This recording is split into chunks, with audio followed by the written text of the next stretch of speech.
I feel nauseous, believe me. Never had a lot of shit come easy. Had to work hard, struggle just to be me. Had to rise up just so they could see me. Did what I had to do just to feed me. And what was left over I put towards my dreaming. But the only thing in life that has meaning are the things you gotta work for, believe me. Take into your hands a plan your own hands can land. Man, feeling well, man. What's your name? My name is Cardi Cornish. And you a legend? I'm a legend. You're a legend here in Baltimore City. Where we at right now? We live in the 17 Pennsylvania Avenue. The legendary Pennsylvania Avenue. Man, the last time I saw you here, you were doing something just across the street here. What were you doing? Oh yeah, I had some food left over from an event. We brung it out. We fed a couple of people, man. Why you do that? Nice soul food. Why you do that? Man, the love that God has shown me in Christ, man, it overflows. That's how it overflows. Yes, sir. We got more than we can use. What's high within San Antonio, Winchester community, but the age group is getting younger. Children under the age of 18 being murdered in San Antonio has a high peak right now. So our goal is to catch the children. You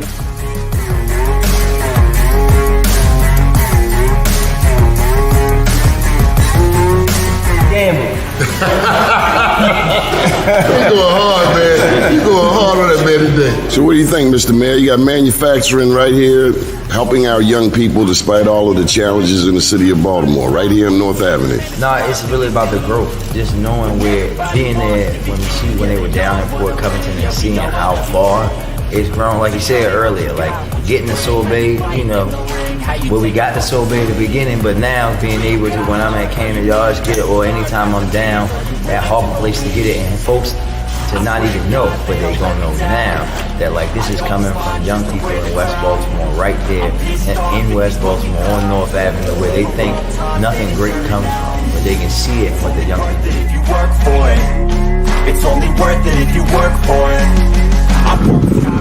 Here on the Pike, Mississippi, down right here in Prince Ford, Memphis.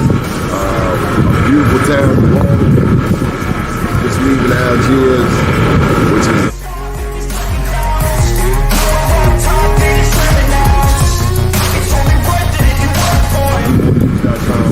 an update 10 years since Katrina. The news before.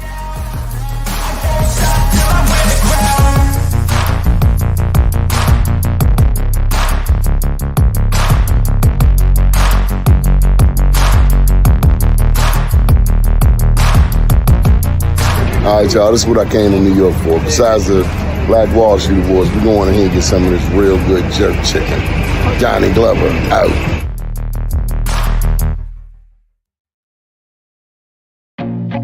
I feel nauseous, believe me. Never had a lot of shit come easy.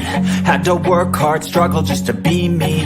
Had to rise up just so they could see me. But we need to feed our loved ones. DOCS needs to rescind this package policy program so that our loved ones are able to eat every day in that filthy facility. We have some stars in the building. I feel like no one takes it. We'd like to welcome you to the Emmy-nominated Donnie Glover Show. Today we're going to cover the debate from last night. Joining us is Byron Deese and Marcia Jews. We'll later be joined by Princess Williams. I don't know if you saw the debate, but it was a trip.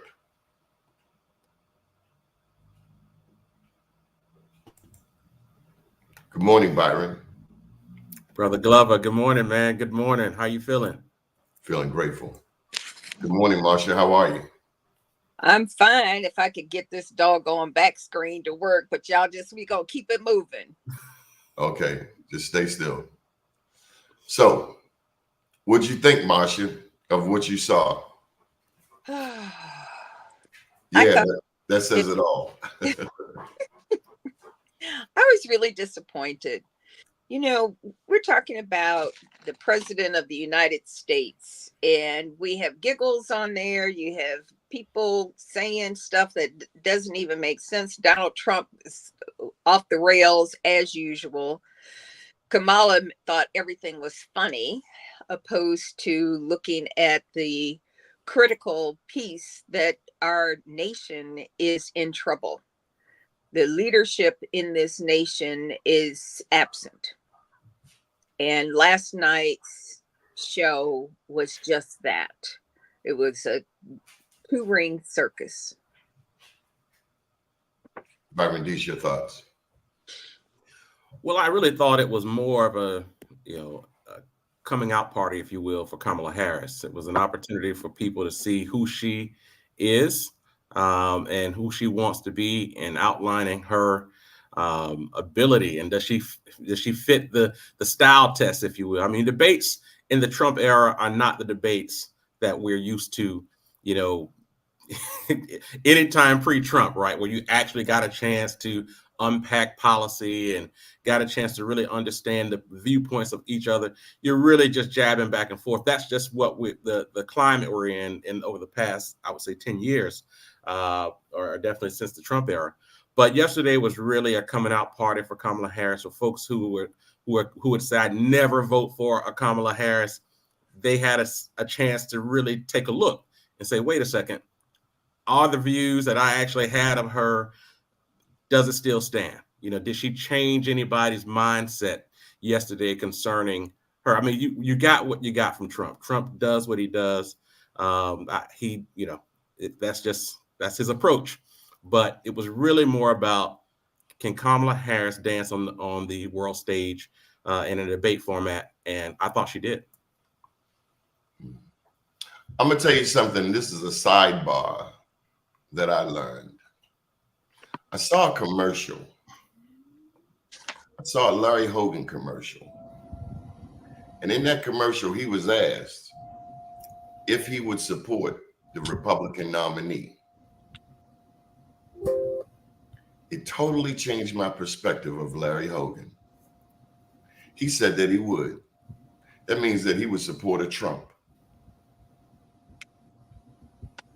Go Angela. For the record. That's right. And anybody who thought that he won't do that, they're way off. I was told this. I heard it with my own ears.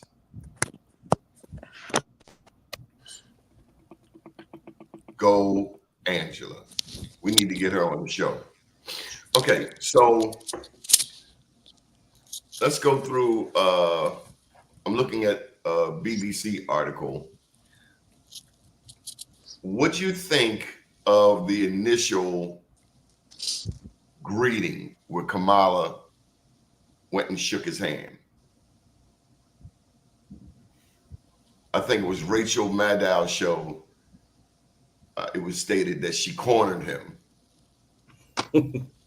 That he ran and ran, but she cornered him. And she made him shake her hand. A lot of this is body language. Body language speaks volumes. Another point they make is that, says Vice President Harris, a Democrat, went on the offensive from the outset, goading her Republican rival and assailing him over his criminal trials and his handling of the COVID pandemic.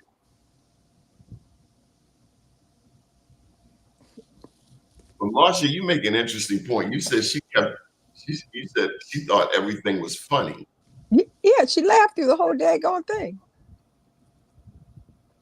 She looked at that and she knew that her opponent is out in left field. And she giggled through most of it. I mean, because he's a joke. And that's how she played it. She played it like he was a punk. And she was just jabbing. I mean, it was really a comedy show for me. I was sitting there cracking up like, oh, okay, go ahead, girl. For real, because that's what was happening. She was light and airy and playful. And she's like, okay, because we already know who you are, Donald Trump. We already know. You've already shown us who you are, and we believe that. Because you've already demonstrated that you out there on left field somewhere. There was also one point where she was 2 seconds away from calling him an MFer. I don't know if you noticed that. She said, and this right. Former president, she was 2 seconds from calling him a him. Right. Because she don't respect him. Don't nobody respect him. She was like, yeah, okay, punk. This what we gonna do. You know, it was hilarious. I had a conversation last night, you know, with a group of guys who were like, man, listen, I was looking for some policy breakdown and what about this and what about that? Because again, I'll tell you the truth, you know, from my perspective, Kamala's biggest hurdle is black men. Black men and working class black folks. Why? Why? Let me tell you. Well, number one, the black men, I hate to say it, but a lot of these guys are chauvinistic, and they're not flying with it, right? So they're all. It's interesting. I've had deep conversations with guys trying to get to the bottom line of what's your real issue here. I will say though, if she can do the job, let her do the job. I'm with you. But I will say this, and this isn't just a Kamala Harris issue. This is a Democratic Party issue that they're having with black men, particularly around. I mean, you think about who's, you know, second to Jeffries. You know, this is not the era of black men in the Democratic Party, and you can look at the policies. You know, most black men are, you know, aren't, you know, quote unquote, I should say, are quote unquote homophobic and aren't supporting anything trans, this and all that. So they don't find a home, and so they're searching for something else. Not to say that those Republicans have anything laid out for them. You go over there and look like a fool, and so there is a certain level of abandonment that a lot of brothers feel they have, and so that's one piece. But I would say, just in terms of the debate, she knew how to get under his skin yesterday. She said all the things that would make him, I mean, really go unhinged. When Trump started talking about, you know, immigrants eating cats and dogs and stuff, I'm like, it's a wrap. Like, anybody who's taking him seriously, you got to really rethink. Like, either you line up with this, and I've definitely seen and heard a lot of guys, you know, give their own spin on what Trump is saying. You know, well, what he really means is, and all that kind of stuff, just to justify to say, I don't support what he just said, but what he's really trying to say. But the more you do that, anybody who is remotely, you know, I mean, I'm speaking to a lot of the, you know, white moderates who are just trying to figure out, like, why am I still supporting Trump? You really got to rethink it. So, and they've never voted, in many cases, never voted Democrat.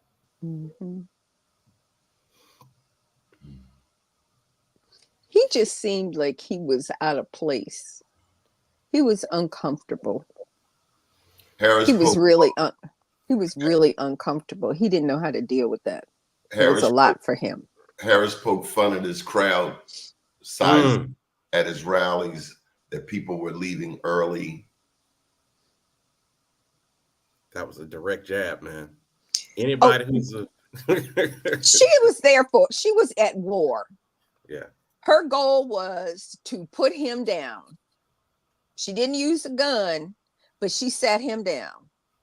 She said, this is what we're going to do, and you're going to have to remember this moment in time. And that's what she did. She wore him out, and she was light and airy and laughed at him through the whole thing, dismissing him. She was dismissive.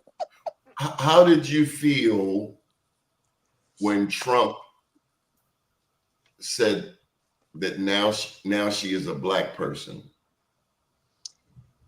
It's so Trump. Trump says whatever comes up and out. He don't care. He's going to say what he wants to say. Personally, I was insulted. It takes me back in my second book, where I write about in Oklahoma, when the blacks from Florida first went to Oklahoma, they had what was called the Dawes Commission. The Dawes Commission determined who was black and who was Native American. What's egregious to me is someone, particularly a white racist, telling me what I am.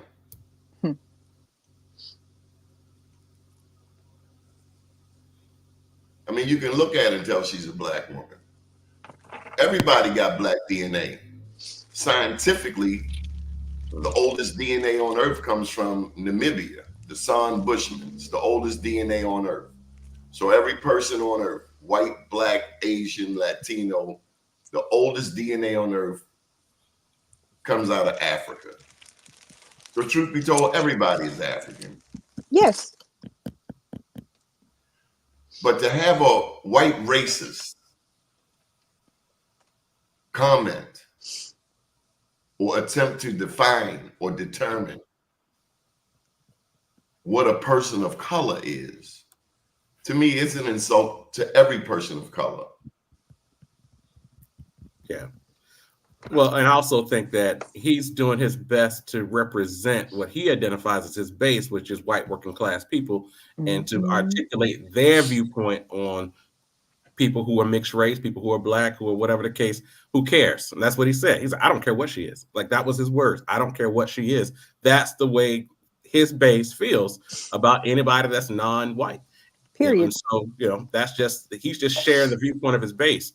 The big challenge and the risk to that is he could very well have people, and he can identify what percentage of that is, but he could very well have folks who are mixed race, who grew up in that kind of identity complex as to, I know I was raised by this one, but I still associated with that one. And then once I went to college, they identified me as this. Like, so that's a real factor for millions of Americans. And he said last night to those people, I don't care what you are, whatever. And, that's, the voting will determine how that plays out. Right. If that was a damning enough comment, but that's, at least he's clear as to how he feels about mixed race people in America. But we already knew that. He's already shown us that from the time he opened his mouth. I remember watching the Phil Donahue show years ago, and the white children disowned the mother because they found out she had black blood.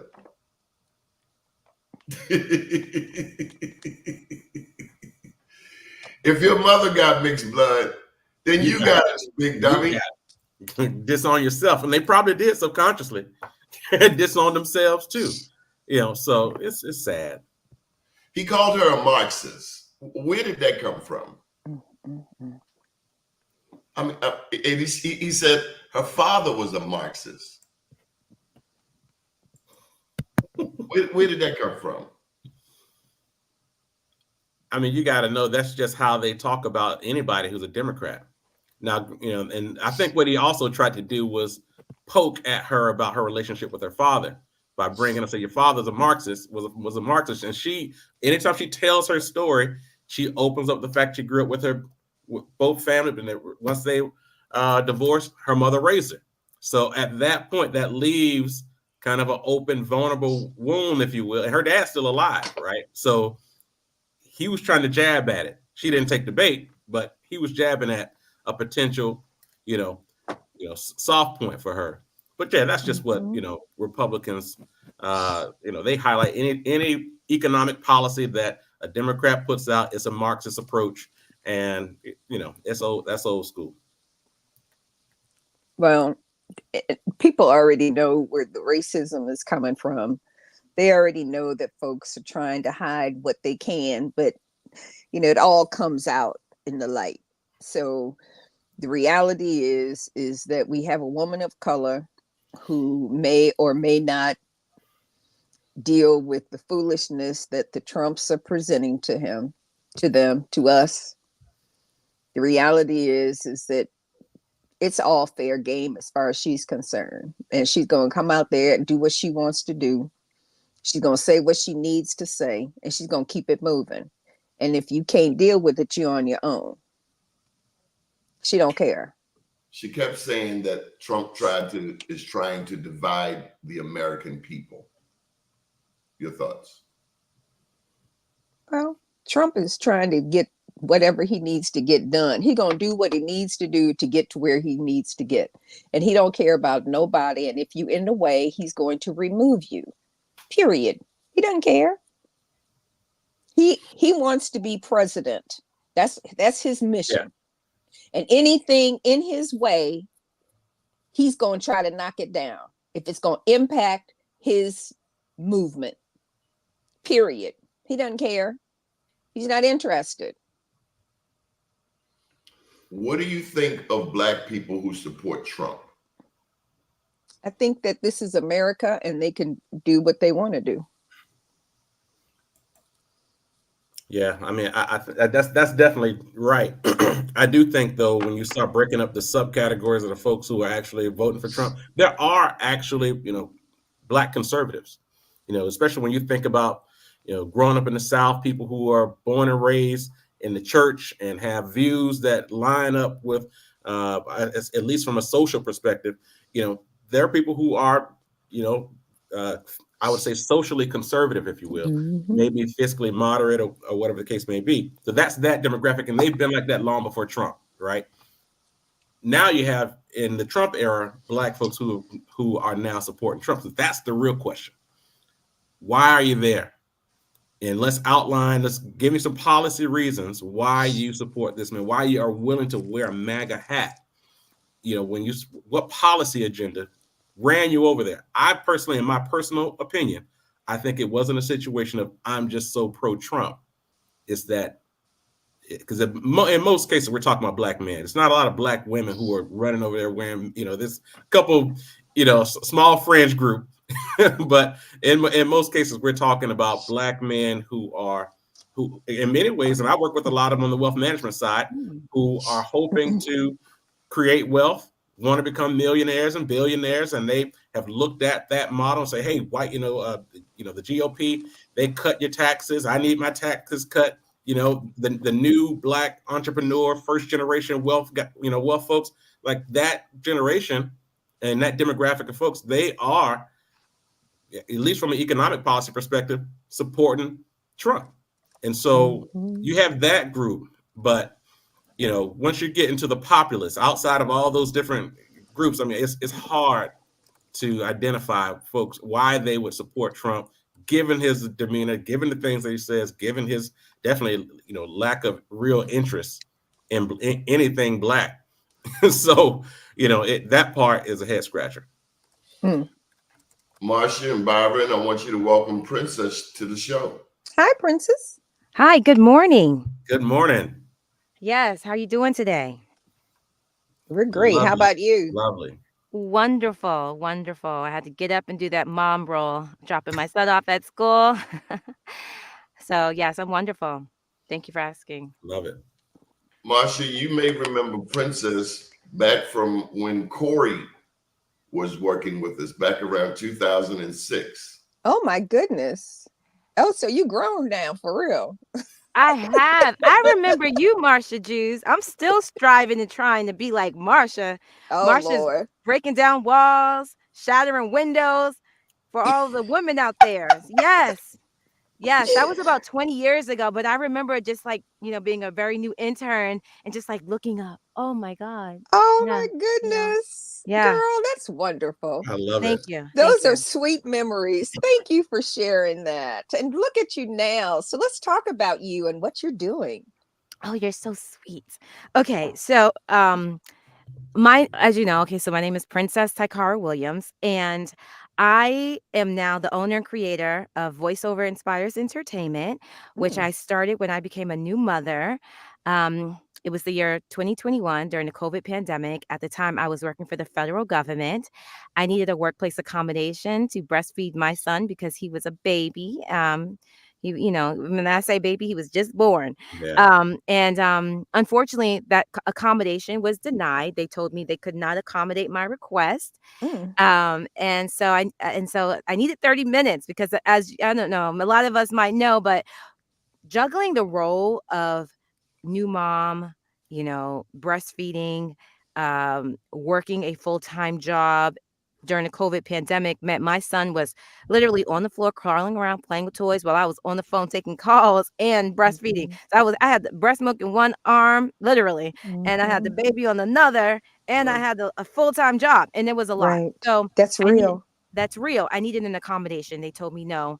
And at the time, I refused to give into the trepidation to quit. So I decided that, I had to give myself a little pep talk. I'm like, I'm a Goucher College grad. I went to Beaver Country Day. I studied communications, media relations. I've interned with Doni Glover, Be More News. I've got the skills. I just need to believe in myself and execute. So I started my own company and started the research and development for VoiceOver Inspires Entertainment. I took classes. I coached. I just worked steadily at it, consistently making strides every single day. By 2023, I decided to go full force. I went into demo production with J. Michael Collins. And now I have, 4 marketable voiceover demos. One I'm still working on that's in post-production. But the good news is I pretty much took something from nothing. I started small and now I have a small business, and now I'm trying to grow and, get clients. I'm happy and I'm proud of myself, and I have a lot of role models. And, I have to say, Marsha, you really, I remember when I was a little girl and I was interning with Doni, and he was introducing me to all of these great people, and I was just like taking notes. Okay, trying to keep up. And here I am now, and I'm like so grateful because it's women like you who set the standard high, and it's young people like me who are striving to attain greatness. So I thank you so much for your inspiration. Girl, and thank you for listening and having the desire to be the best that you could be. Thank you. You took hold of the reins and handled your business. So congratulations to you and your commitment to your own future. That's right. That's huge. No, thank you. I do appreciate it. I am proud to say that it wasn't something that happened overnight, but now I have a website. Now I have some, places to get work from, with different voiceover communities. And, I started from nothing, and I had to do the work. I had to research SEO. I had to research marketing. I had to meet with some marketing coaches. I had to go to, some business classes. Although I studied business, I still had to take those classes in order to learn. And I'm still learning that your business plan grows with you. That's right. So I'm grateful. And this is the perfect platform. Doni Glover has, always been good to me and always showing me and leading the way, because as an entrepreneur, we need to support each other, and it's not always easy. That's Byron, wonderful. why don't you tell us about your business? Yeah, I'm sitting here listening to her. I'm like, please share your website, because this is such a powerful story. And so with our Dream Makers Network, we work with entrepreneurs just like you to help to grow the business to scale. Access to capital is a huge piece of helping companies to go from where you are to where you want to go. And even factoring in exit planning and what that looks like in terms of scaling and possibly one day, selling the business to do something else, to become a 100% passive income individual. And so it's just a beautiful thing that your story is very powerful. And it's in a position to attract many people who will hear more about your business model. And definitely please type in your website so folks can share it with other folks so we can know and put it in the private chat. dots for you. Well, the name of my company is VoiceOver Inspires Entertainment. And you can search it on Google. My website is princesswevoiceover.com. So Princess W-E. My name is Princess Williams Evans. So it's Princess W-E voiceover.com. But I own several domains, so you can even get it from voinspires.com, which is an acronym for voiceover. So I'm very accessible, and I just stick to Princess We Voiceover because I think it's a catchy phrase and most people will get it. Princess We Voiceover. It's like that. I love it. It's like union, like bringing us together, working together, collaborating. I like it. Thank you. So I thought this would be a great rebranding strategy. Just like add in the we, change my name, break Princess We Voiceover. Anyway, Right, that part. Let me just jump in here. Marsha, tell us about your business. WKIM.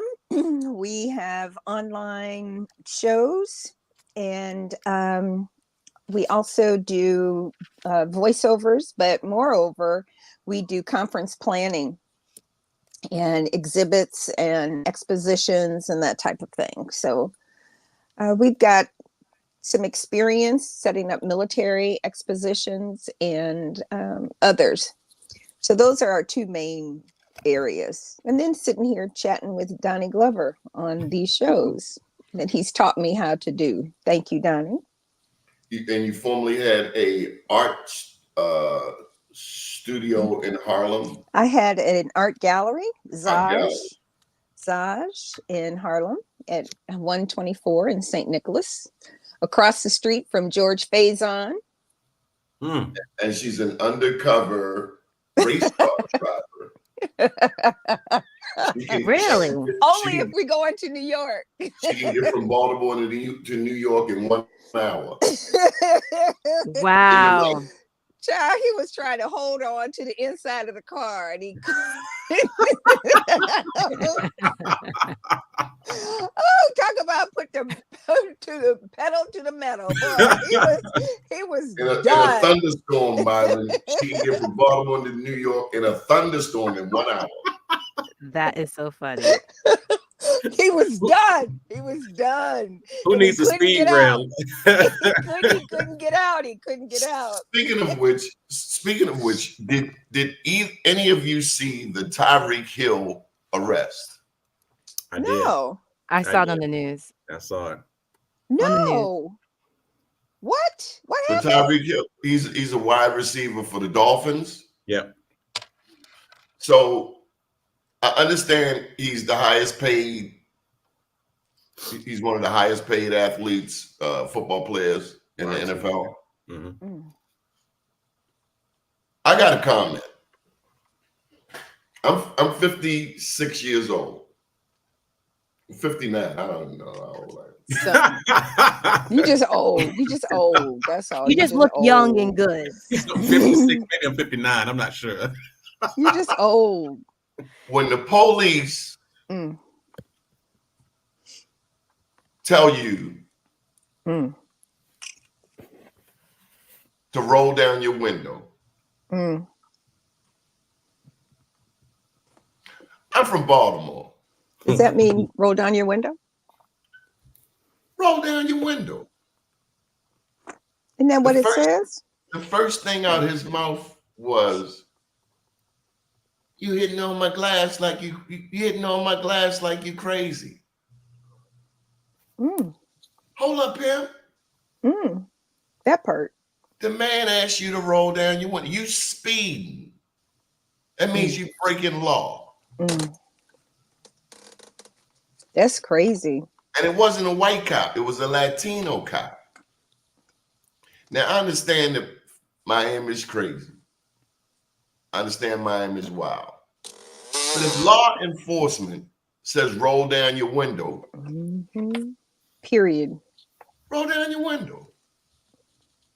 And why can't you? He rolls down his window, and then he rolls his window back up. Now, see, he created an atmosphere. He created an environment. He was asking for trouble. That's my thought. Byron. Yeah, I gotta say I'm conflicted on this because I'm from that same era as you, Donnie, in terms of, you know, when I see the police roll up on me, I'm like, whatever you need, sir. I become, you know, I'm talking to my granddaddy, like it's, you know, yes or no, sir. I just want to get out of here alive, kind of thing. Right. But I will say that, like, so for instance, he was a little off when he said, you know, hey, you know, why you tapping on my window like about to bust my window? And I get it, he's riding around in a, you know, $400,000 car, so I get that. But still, I think the other part to it is, though, there is this whole piece, this culture around when the police show up, you know, they have their own set of laws and rules that breaks everything, right? And I've watched so many examples of when white folks, you know, in that same situation, and I've seen them say much worse things to police officers than what he said, and there's no forcing themselves on them and jumping on the dude and making him flat on the ground or hot concrete outside. Like, they physically addressed this dude twice. One, they made him face first on the ground. 2, when it was time for him to sit down on the side, the dude just jumped him and forced him to sit down. He said, listen, I had a surgery on my knee. Like, so at that part, I'm just over it, yo. I'm over the fact that police officers, when they show up, we have our own unique rules. And this gets back to Trumpism, right? Trump says, we're going to give you federal immunity to do what you need to do your jobs, which means in a situation like that, or if, like when that sister said, in the name of Jesus, I rebuke you to that police officer, and he shot her dead in her own house, that there would be no repercussion of that. So federal immunity to do your job. So that kind of, so I get it. Yeah. Please try to get out of there alive, be as respectful as you can. But police, you do in this type of country. That's the reason why this election is so important. Because I think we end up talking about all of even the debate. It didn't hammer the fact that Donald Trump's outline, his plan, if he could try to stand as far away as he want to from Project 2025, but what that manifesto outlines is a different version of what we know as American democracy. That's not the way we move, the way we approach life and law and rules in this country. That's not what that thing says. It is a different model. And when you start, he's already got presidential immunity, right? So that's a thing now. That the box is checked on that. Now he's talking about federal immunity for police officers. I mean, then we're talking about executive branch moving much more like a monarchy than a 3 branches of government balance of power. Like, this is a different model that he's trying to introduce, even if he tries to stay away from it. But if that dude gets in office on day 1, his policy team is coming in and they will institute that. So, But that's the mission. That's the mission. And you have to understand the mission. And they're all in alignment with that mission. And that trickles all the way down. And until we as citizens of the United States, until we are able to have a real live, straight up, no chaser conversation about what Trump really looks like and all of his cohorts, this is really frightening, because it's almost like an internal war from a domestic standpoint. This man is ready to change the trajectory of this country, period. Princess, let's hear from you. Did you see the debate last night? I did. I actually watched probably half of it. And then the end of it, I had to go be a mama. Yes. But what did I think about the debate? I thought the debate was, in my opinion, I felt like the parties appeared to be, or tried to be, cordial.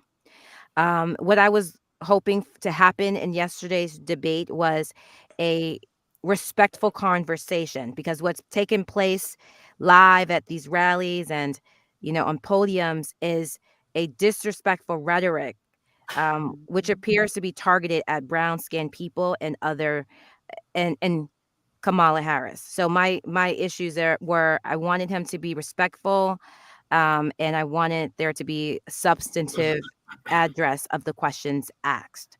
Overall, I personally felt like,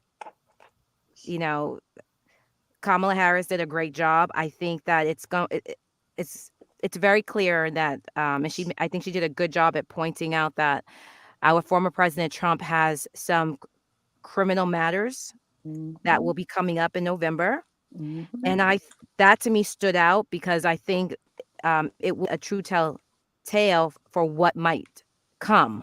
I'm curious to know what will happen in November with regard to those criminal allegations, because, I have a theory. My theory is that, pending these ongoing civil and criminal suits against our former president, that hypothetically speaking, if he ever were to become reelected, because he is running, it is a possibility, that Vance would potentially become the president. Given the legal trajectory of what's happening. This is the legal trajectory. Our former president is potentially in a current unfortunate circumstance of potentially having to answer to lawmakers. And none of us knows what will happen of that. The whole question of immunity is also being challenged. My understanding is President Joe Biden, is trying to make some reforms to whether or not presidents should have immunity. I mean, I believe that's a conversation also, on the list of subject matter within Congress. So these are interesting times, but overall I was impressed, and yeah, I thought it was well done.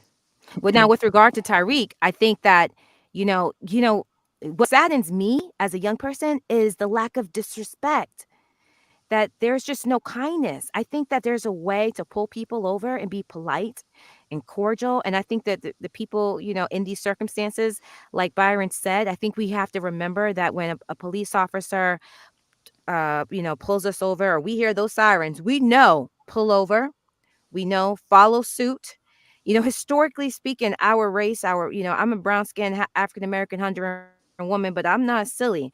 I know what history has taught me, that, from a standpoint of lynching and women being raped, from their cars. I know better. We have to be, exercise vigilance. And I think that what's sad to me though is that it could happen to any one of us, really. And those of us with kids, we, especially young boys, my concern is, will my son be treated with equality? And I think Tyreek, don't get me wrong, I think that the exchange could have potentially been improved, but I understand his concern too, in terms of how he overall felt, that he felt like he was being targeted. He felt like he was disrespected and humiliated. He was speeding. But he was speeding. I understand. Excuse me. Yeah. He opened the door. Yeah. You broke law. Yeah. I want to go back to this. This is from the BBC. In the hours before the debate, social media was filled with reports of unsubstantiated claims repeated by J.D. Vance, Trump's running mate, that Haitian migrants in Springfield, Ohio, had been stealing pets and eating them. Despite city officials telling the BBC there are no credible reports to support these claims, Trump brought up the matter in the debate. Does that mean he was reaching? And here's the thing.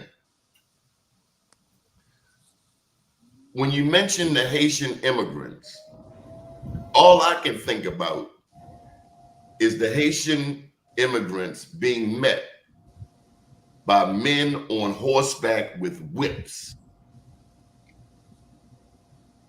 You remember that, Byron? I do. That was just a couple years ago. That wasn't ancient history, right? So that was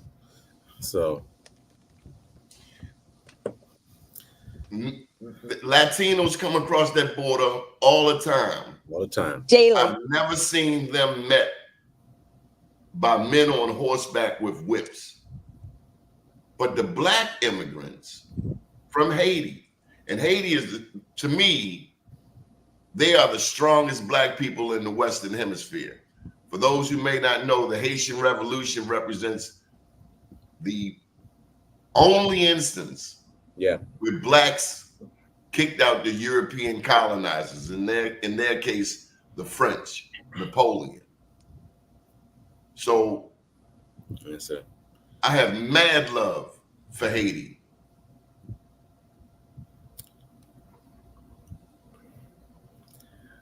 I mean, I just can't begin to say how J.D. Vance looks like the devil too. Yeah, he does. But whenever you say Haitian this, Haitian immigrant, Haitian, like it's, and let's go back to who he's talking to again. He's talking to working class white folks who probably have never met a Haitian immigrant. Or ever will. So, but it's just beefing up. Like, why are we even having that conversation with them? Talk about their issues. Kamala mentioned it last night. It's like one thing you'll see at one of his rallies, he's not going to talk about your issues. What he will do, though, is try to beef up enough fear and things in your brain to make you say, we can't go that way. We can't, that it is so, you talk about dividing the country, that type of rhetoric. But that's the mission. That's his mission. That's the mission. And it's, it's so frustrating because, and I want to say it's frustrating here's the reason why. It's frustrating when you talk to, I'm sticking it on black brothers again. When you talk to black men who say, I ain't voting for Kamala, I'm like, do you understand what's on the line here? Can we get out of our chauvinistic thought process just for 1 second, to understand what's on the line? Have you even read any of these policies that's outlined in Project 2025? It's easy for Trump to get up and talk about anything other than policy because they don't want to hear it. But when you start unpacking what his actually policy, czars are doing, which will be, because you guys also remember when Trump was in office the first time, you still had, the old school Republicans in office, and he was firing them as often as he could. Right? He kept firing this one and kept firing them. All those old neocon and Reagan Republicans. Every time somebody with a little bit of sense tried to, say, hey, this is not what we do. We got a treaty to follow. He fired them. He won't have that this time. If he becomes president, there will be no more Reagan Republicans, no more W. Bush and H.W. Those guys are gone. It will be a full MAGA agenda. And I don't think black men, I'm pointing this on black folks, black men in particular, get what that really means for Black Americans and the progress and the plight that we have in this country. Princess, any thoughts on Trump and abortion?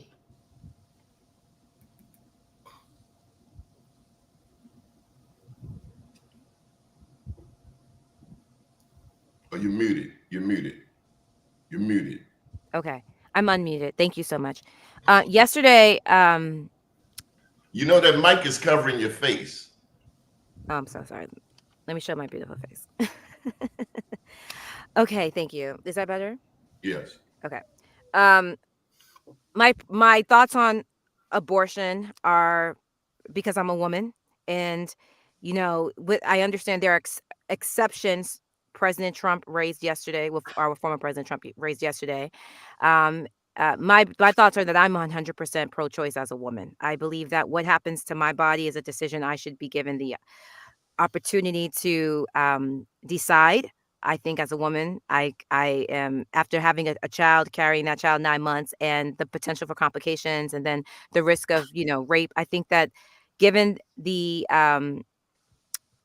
the risk involved with carrying a pregnancy, after a certain age, I think as a woman, I can make decisions that serve me well. And yesterday's debate, Trump made it very clear that he will support abortion with exceptions, though. He said that one of the exceptions are rape. Another exception is, I believe that he talked about, I think he said the 9-month. If a woman is pregnant in the 9-month, they will not allow abortions under his ruling. My thoughts on it are that there are just so many potential exceptions that one can think of as a woman that I just think it's just better to be pro-choice all across the board. Give women the right to make decisions for themselves. And the issue I have with this topic is that women carry children, not men. And so the lawmakers are oftentimes men. And in this particular instance, I just think that it's my opinion that men lawmakers should leave the role of abortion, or whether or not it should be allowed to women lawmakers. That's just my opinion. It's my damn body. Period. And nobody should have the option to be involved in my life choices. These are life decisions. It's a life decision to decide that you are going to have a child and be responsible for that person. Or it's your choice to say, that's not what I'm going to do. And nobody else should have anything to do about what's happening with me and my body. period. Period. Because nobody's going to take care of all of that but me. Nobody's going to intervene and do nothing. They're not going to come up to the house. They're not going to try to get you the food. They're not going to try to get you nothing. You got to beg to get on welfare. Stay out of my business. It's so true. And then if you're married, now this is another topic that we don't touch on, but I worked in child support for 6 years.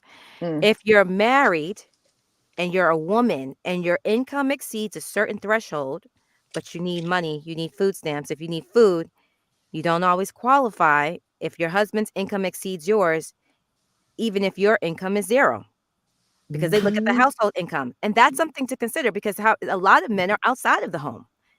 And it's the woman inside of the home. And that's a paradigm that I think needs to be reevaluated on the social level of laws and what's in the best interest of the mother raising those kids. But I wholeheartedly agree with Marsha. When I became a new mother, I happened to be in a position where I was working for the Social Security Administration. I had a full-time job, but my issue was I didn't have the help to help me with the baby. I needed someone to help me while I was juggling the role of full-time work and taking care of a little baby who needed breast milk. And the thing is, I've come to the conclusion that breastfeeding is not a woman's issue. It's a human issue. Women nurture babies, boy and girl babies. And the role of a woman when she first gives birth to a baby, requires support from the community. And, although I experienced that tragic circumstance, when I worked for the SSA, and I don't think that's a common circumstance, I still believe that we need to do more to support women who have kids and babies. I think it's very important. It's not something that's talked about. Health insurance. They told me, this is interesting. I love experiencing these challenges. They told me that I didn't qualify for health insurance on my own because I was still married. Like I physically can't get it by myself right now because I'm still married. I have to wait for a life-changing open enrollment decision or occurrence. And I thought, that's interesting. Because what if he loses his job and I need health insurance to take care of my son, So I don't know. There are some laws in place that I just think we need to take a second look at. They are archaic. laws. They don't serve the woman raising the family.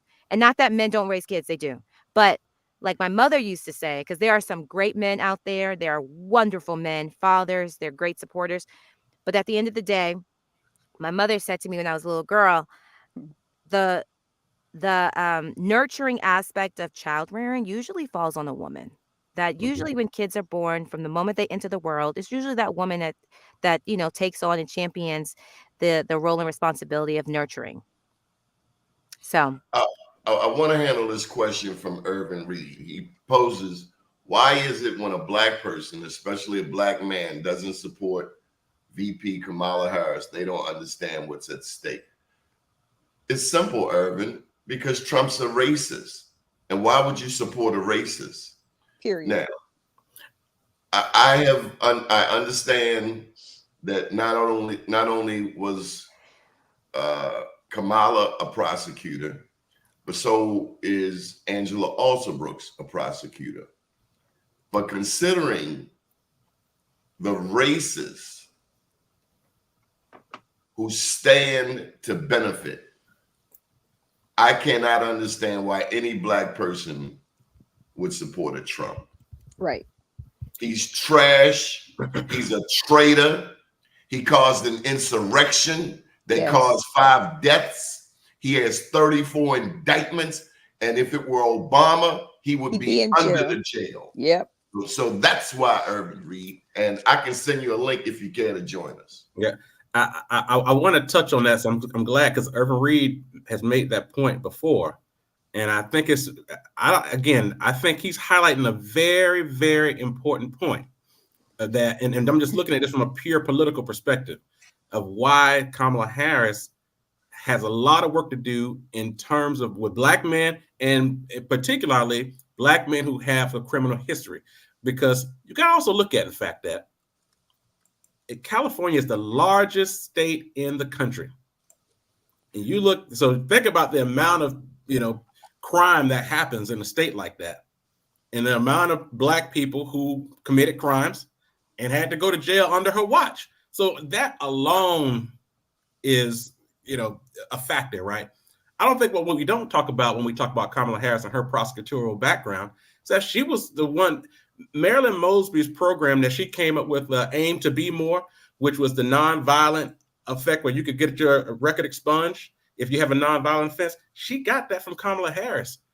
Kamala had that same program. She started that program 10 years before Mosby got in office. She adopted that. So those type of programs if you're a nonviolent offender, she instituted those policies. So it's important to unpack what her prosecutorial background is, and then ask the question, how does that relate to the plight of Black people and Black men throughout the country? And Donnie, but on another point, I wanted to mention just real quick, this show is about to get real heated. We'd like to thank you for joining the Donnie Glover Show. It's about to go down. Come on. Well, I don't know, but here's what I want to say. Go ahead, Byron. Oh, okay. Now, one quick thing I wanted to mention on Irvin Reed is going to join us. Oh, good. Okay. I love Irvin Reed, so I look forward to the conversation. I could buy that thing about the prosecutor thing earlier. I'm the biggest advocate for our incarcerated people. However, the stakes are too high. Understood. Yeah. Dinah, one thing I want to mention real quick on this abortion topic, because we have to recognize where these policies come from. And the abortion topic is a policy that has come from evangelical Christians. I am an unapologetic Christian, but I do not support Christian nationalism, which means we're going to preach. If we can't preach sin out of you, we're going to try to legislate our views in you. And that's not They don't serve the same God I serve, because the God I serve don't get down like that. That's exactly the God right. I serve don't get down. I don't know what God they serve. My God don't get down like that. But you got to know, Christian nationalism is a real thing. It's an effort to say, I know we're preaching, but it seems like y'all not getting it. So we're going to legislate this message to make sure it's against the law, quote unquote, to sin. That's really what Christian nationalism is. And so if you believe abortion is a sin, then they're going to say, let's legislate that. And I do not support Christian nationalism. Like Pat Robertson. That's exactly right. I don't get down with dude. I don't know what God he serves. I don't serve that God. Anyway, we'd like to welcome all the way from Prince George's County by way of Cherry Hill. We welcome to the show one of the baddest political operatives in the state of Maryland, mathematician extraordinaire, a princess. This cat's a genius. You about to see Tank Davis and Floyd Mayweather. I don't know if you know anything about boxing. I know a little bit. I can keep up. Irvin Reed. Donnie. Welcome. Donnie. Hello, everybody. I can't go for it, Irvin. Donnie, you first of all, you didn't really understand what I wrote. At nowhere did I say anybody supported Trump. Mm-hmm. You got to understand, I spent 10 years in corporate sales. I can walk up in somebody's office, they say, Irvin, I don't like IBM. And there's no need at that point to ever talk to me about IBM. Now I got to sell my product and why my product works for you. The minute you mentioned I'm not with Kamala, what people then assume you support Trump. No, I never said Trump. And I'm not saying whether I support Kamala or not. What I'm saying, for me, and there are a lot of people now that are out here, you got to explain to it what's in for me. Now, this Project 2025, it was written down. So some Black people all of a sudden think, well, it's written down, now I know. No, there was Project 2024, 2023, 2022, 2020. What's been going on in this nation has been going on for years. They just wrote it down and some of y'all saw it and woke up. So no, I'm not saying that. I'm saying Kamala Harris has a record. But her record and Angela's records, just because they're prosecutors, they have different records. I'm saying if you have a record, explain it. That's all I'm saying. If you lock people, if you won't answer questions defending your record, and just answer the questions. wasn't going to support Joe Biden until he explained his record with the crime bill. Everybody has a record. So that's all I'm saying. That's one. If she lose, she's going to lose because, and the party's going to lose because they won't explain how her being in office helps me. You just saw a black man, a rich black man, get pulled over, put on the ground. That happens every day. So if that's happening to me, I don't give a damn about Project 2025, all that. How would you do for me? Irvin, did the young man ask for it? No, he didn't ask for it. The police said, roll your window down. Right. He rolled his window down and rolled it back up. Right. The cop later said, you know what? Get out the car. The cop wasn't even going to ask him to get out the car. He brought that on himself. Doni, you ever been pulled over?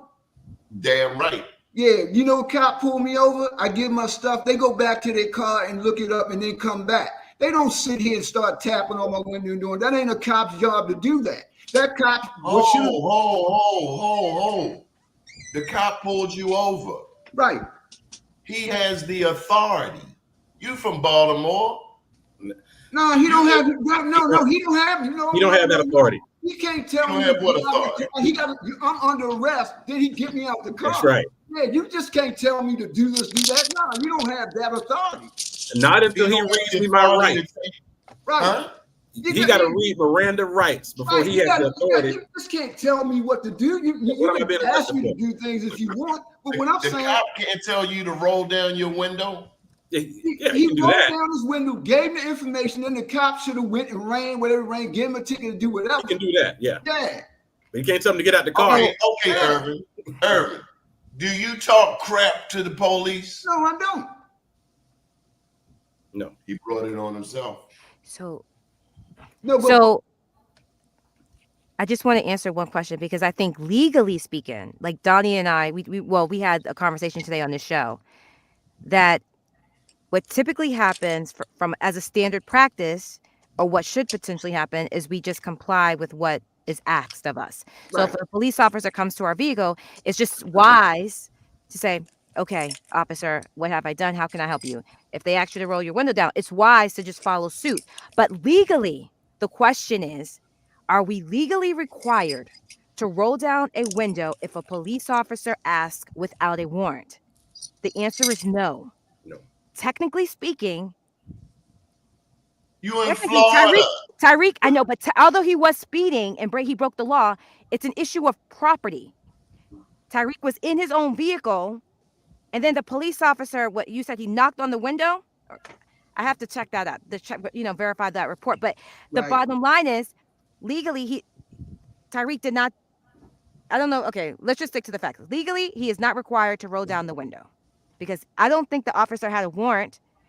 Just like legally, you were speeding. If you're in your vehicle, you are not required. If a police officer asks you to open up your glove compartment, legally, you are not required to do that without a warrant. Give me the ticket and go.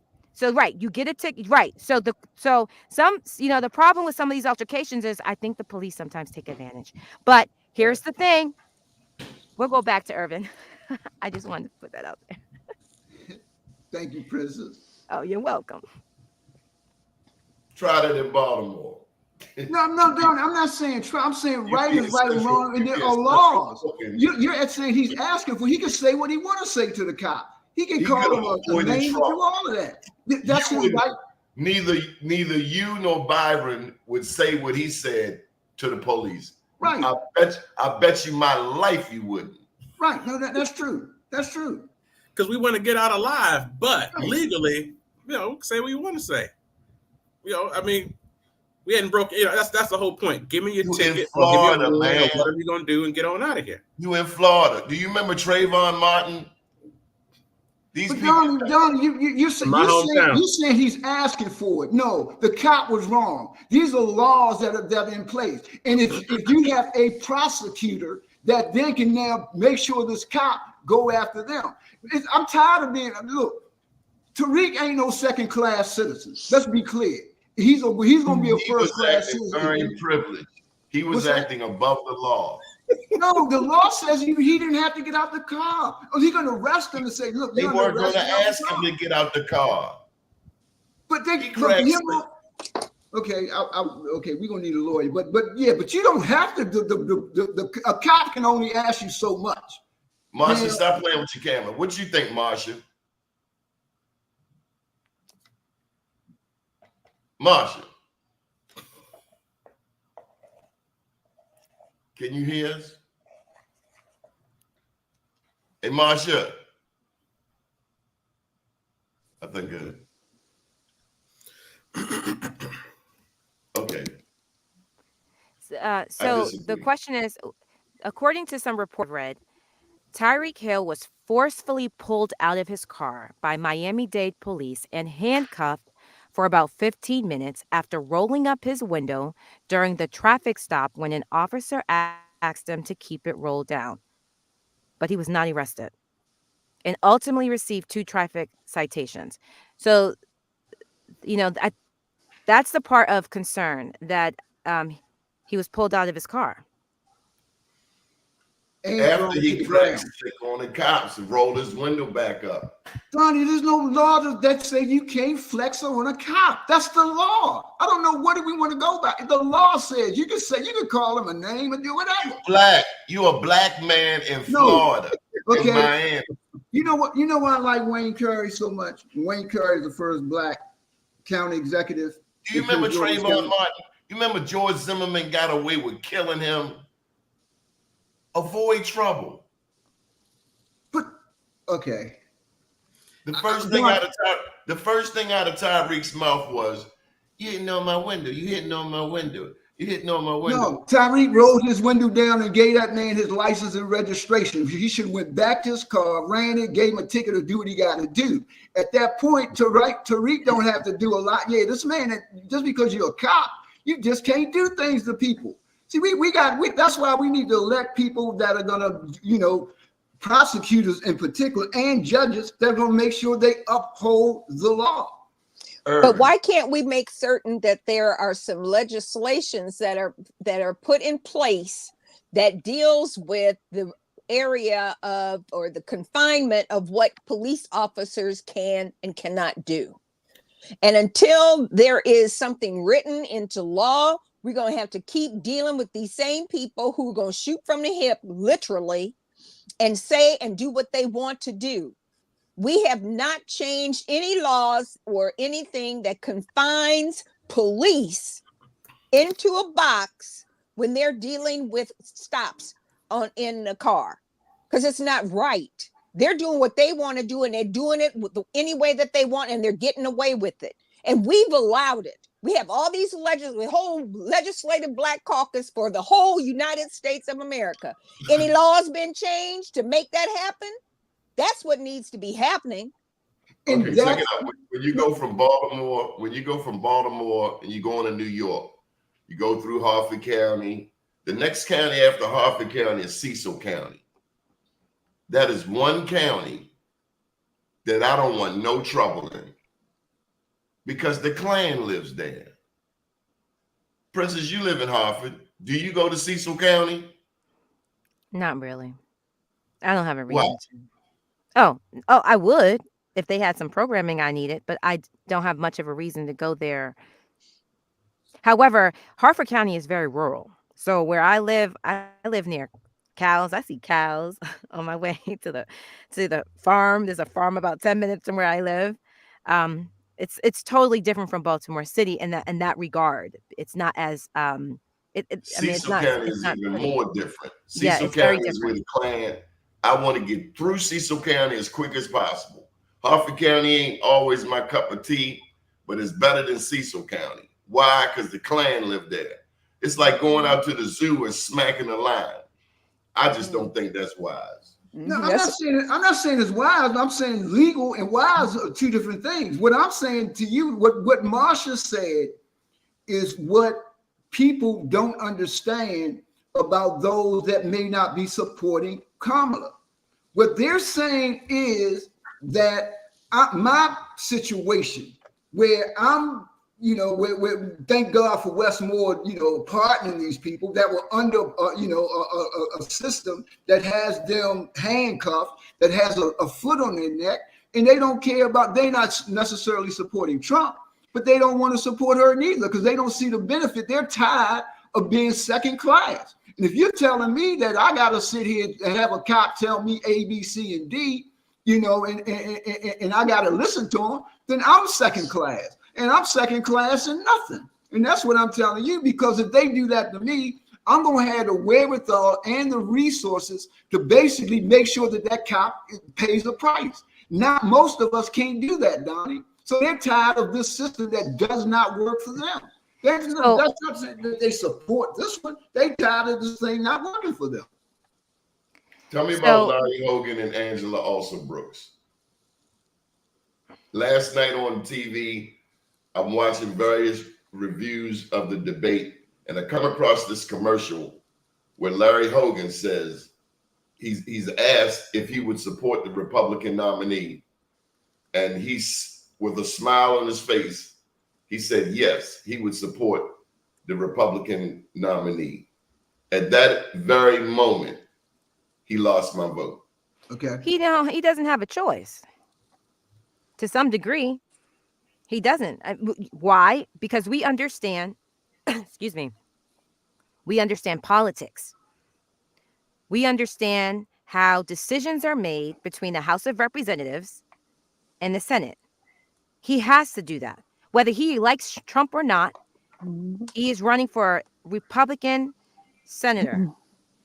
He will always support the Republican ticket, which is why the question is how decisions are made, which is why, as people, we have to ask ourselves, which candidate aligns with our values? You see, Irvin, this is an interesting conversation because, my question to you would be, if you feel like, or do you feel like Kamala Harris does not support your best interests? And if she doesn't support it, do you think that our former President Trump would do a better job of supporting your interests than Kamala Harris? That's the question. For me, Donald Trump is not an option. Okay. So there's no way that I would support Trump. But what I have to do is I got to wake up in the morning, look in the mirror and see me. Am I going to support someone that has locked black folk up and done certain things to black people and refused to explain it? Joe Biden, I wasn't voting for Joe Biden. I'm glad I did.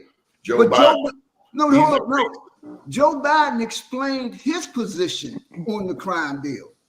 In my opinion, and I'll be 67 in November, the worst thing that has happened to African Americans in this nation has been the crime bill, as far as legislation goes. That wasn't the Republicans that did that. That was the Democrats that did that.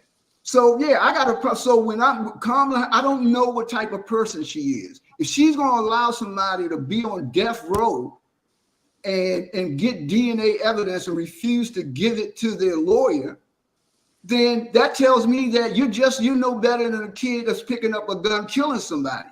So I'm voting for people that I believe in, because we may have another crime bill situation going on with these kids that are out here killing, and now we want to treat them like adults. So there are things that go on. I vote for people that make sense for what I believe in. So no, I'm not going to go on Trump, but there's no need to ever bring his name up in a conversation about this election with me. But I'm just saying that she needs to explain herself, and then she can win some votes. That's all I'm saying. I'm not against Kamala. Yeah, but I damn sure ain't voting for Trump. But she has an obligation to explain her position. Who are you? Who are you? Too many people are in office that that don't care about the people. They care about being in office. I've seen things at a level that a lot of people haven't seen.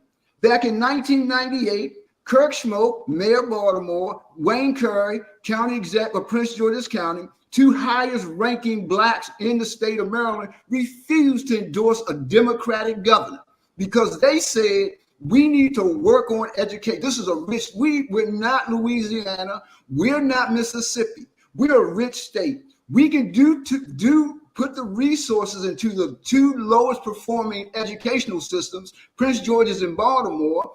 And so we're not going to endorse them until we have a meeting. And then after we meet, then we're going to have a press conference to put it on record. But you know what happened? They got a call from the president, not Reagan, not him. They got a call from Bill Clinton, a Democratic president, told them about taking away HUD funds and stuff like that because Kathleen Kennedy Townsend, a Kennedy, was lieutenant governor, and they didn't want to mess with. See, we keep voting, but we keep forgetting about those kids. Suppose Wayne and Kirk in 98 would have made that educational system better. Maybe some of these kids now carrying guns, their parents would have been in school and got a good education. I'm not being a part of that. Y'all be a part of what y'all want. But this whole Project 2025, we've had Project 2024, 2023. Until they put it down on paper, y'all didn't realize they've been cutting our stuff back anyway. So no, my thing is about I got to look in the mirror for me. Mm-hmm. And the other thing to that conversation, Wayne said once he met with Glendenning, you know what? Then he was going to go meet with the Republican to see if he can get a better deal. Yeah, because it wasn't about him. It wasn't about party. It was about those kids. I've sat here and watched everybody sit around and love. What's my man in South Carolina, the congressman, the worst politician in America as far as I'm concerned. Clyburn has Bernie Sanders and Hillary Clinton come to South Carolina needing his help. And you know what he does? He don't even meet with Bernie. It's not his seat. That's the people's seat. We need to start making deals for all of us, especially the least of us. So what do you propose, Irvin? What's that? What do you propose? No, what I propose that we start looking at we put the least of us. What specifically do you want to do? We got 55 days until the election. Donnie, what do you want to do? Give me some action steps, and I will take those action steps. I don't want to keep reviewing the problem. What's the solution? Donnie, what I'm saying, the solution is this, but it ain't gonna happen. We need to start voting for the least of us. The reason Marion Barry was unelectable because Marion Barry took care of the least of us first. Yeah, until we start taking care of the least of us, you know, then we ain't gonna get where we got. People don't want that main part in 175,000 people. That's more people that vote in Prince George's. That's more people vote. All of them votes that they keep taking out the system, but we keep letting this happen. But Donnie, I've been around a long time. Propose? We got 55 days. Black people sway any election. What do you propose to do between now and election day? Donnie, there's nothing you can do in 55 days to do that. You got to see. This is the problem. First of all, we don't have our own media, and everybody all I'm saying. I'm sorry. This is a black-owned media outlet, right? But we don't have Donnie. We don't have the media. Like the white media is controlling what goes on in this nation. Would you agree with that? Not totally.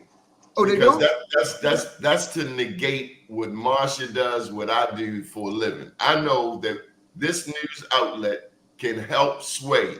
We can help get the momentum going to other news outlets, the St. Louis American, the Amsterdam News, the Final Call, the Afro. We are a part of something powerful. I agree. I negate your comment. Okay, but no, what I'm saying is this. I look at you for a reason. I've turned your show on. I'm always looking for your show. So no, but what I'm saying to you is this. Until people in positions such as yourselves and other folk bring people on that start talking about the least of us. I'm from, like you said at the beginning, I give a damn about Cherry Hill and nobody else. So that's where I am. I care about Cherry Hill. And I know what goes on in those niggas. I know guys get pulled over like Tyreek Hill. Until like I don't hear, like Marsha said, the Black Caucus coming up with something. I don't hear, most programs like yours talking about them. We talk about the middle class, what we need to no, talk about them, and you got me on board with your 110% because that's who I care about. Let's give somebody else a chance. Marcia, Princess, any thoughts? I want to know about the Congressional Black Caucus come September. We're in it now. Did they do the caucus already? The Congressional Black Caucus? It's this week. Going on now. It's this weekend. Yeah. So is there some sort of movement about and conversations that should be had on that floor this weekend? Should there be? Yeah. Yeah, but that's not, I think it should be, but it's not going to be, the conversation is going to be vote for Kamala because we can't afford Trump, which is the wrong conversation. The conversation, vote for Kamala because she's going to help you do A, B, C, and D. Well, but we also need some action steps because all of those people in the Congressional Black Caucus should be very clear about what their mission should be for this year, period.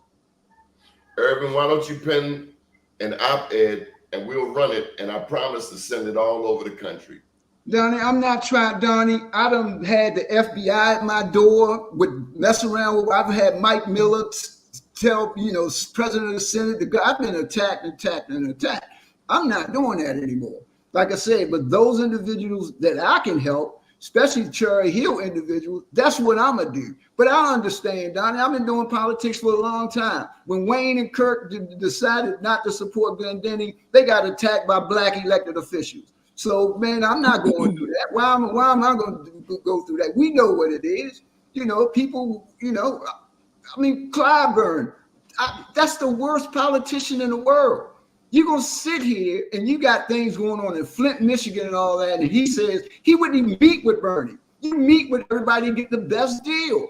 It wasn't about a deal for Black people. It was a deal. It was about getting Hillary and being a part of that. So it is what it is. Politics is what it is. I understand it, been in it, ain't mad about it. So let me help those that I can help. Yeah, the way that I can help them. That's what I'm doing. But I'm not there. But somebody say, well, Irvin, if you're not with Kamala, then you don't understand. I understand a lot. And I'm not against Kamala. I just need to know about her record, and as far as a prosecutor. From her. I don't need it from somebody else. I don't need Martin, what's his name, whatever his name, and all these people running around. She needs to explain her record. It's her record. Has anyone asked her record? Has anyone asked her? Well, Tulsi Gabbard asked her, and Joe Biden asked her in that debate, and she refused. She didn't answer the questions. Joe Biden has said some racist things and been a part of some racist deeds. I think him supporting Kamala is a sort of redemption for him. Okay. So people with non-Black views, non-supportive views of Black people can change. Right. Marsha, you quiet. Oh, it's just the foolishness. The reality is that one, people get elected, so they're supposed to be handling their business, and we end up with people who aren't really vested in what their responsibility is and how much money they're actually making through all of this. I just get tired of, hearing the same thing and not getting anything new. The results aren't resulting. And we have people who are not even really interested in what needs to be done. They want to get the cash rules, they get the little payment, they get a position. But in the reality is communities are suffering, and we're not the right people in place for our communities to thrive. What's this thing about fracking?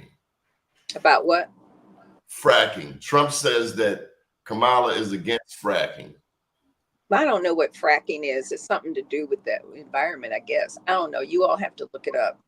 But where I am is I'm tired of Trump and his foolishness and the games. We already know he's a racist. He's self-serving. And We have people who we're putting into office that are allowing him to do whatever he wants to do because they want to be on his good side, thinking that he has the ability to affect that change, and he's doing that. What we have to do is sit down. We got a Congressional Black Caucus. We got all these caucuses. We have all these organizations. And why aren't we all working together to do what we need to do to make certain that our communities are thriving, period? And it's if you're just tuning in, you're watching the Doni Glover Show. We've just been joined by the one and only Michael Haney. Michael Haney, let me bring you up to speed. Irvin has went on a tirade. He wants Kamala to explain her record. He is not saying he supports Trump at all, but he is saying that he wants Kamala to explain her prosecutorial record. On that same note, one of the things that I have stated during this show is that during last night's show, I saw a commercial, and I've been told, but I heard it with my own ears. Larry Hogan said that he would support the Republican nominee, which means he would support Trump. And at that point, I have to dismiss him as a thought. But I have to, because Irvin is my elder, apply that same question to Angela also Brooks. Can you explain your prosecutorial record?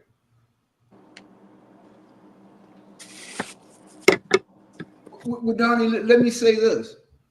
Angela has often, especially when she ran for exec, explained her prosecutorial record. We're missing the thing that they were a prosecutor meant that they didn't uphold the law. That's the only point about that. I'm saying, yeah, if you're mayor, not every mayor should be voted because they're mayor. They have a record.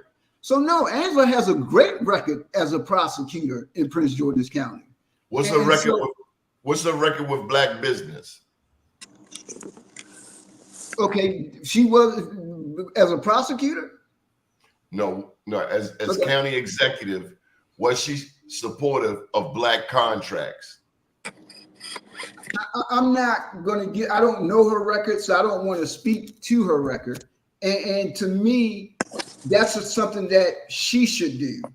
And to me, one of the things that everybody, not everybody, a lot of people will defend Kamala's prosecutorial record, but her. I want to hear from the candidate myself. Like I said with Biden. Biden came on and he explained his position on the crime bill. I wasn't voting for him, but after he explained his position, how he was wrong, how he changed, and he told where he was then and then I said, okay, he got my vote. I don't understand why people don't have, people should just take somebody's word without them explaining their record. That just doesn't make sense to me. That's why you have a record. When you go for a job, they want to know what you did. What's your resume? Yeah, well, you know. So people need to make a decision based on what's important to them.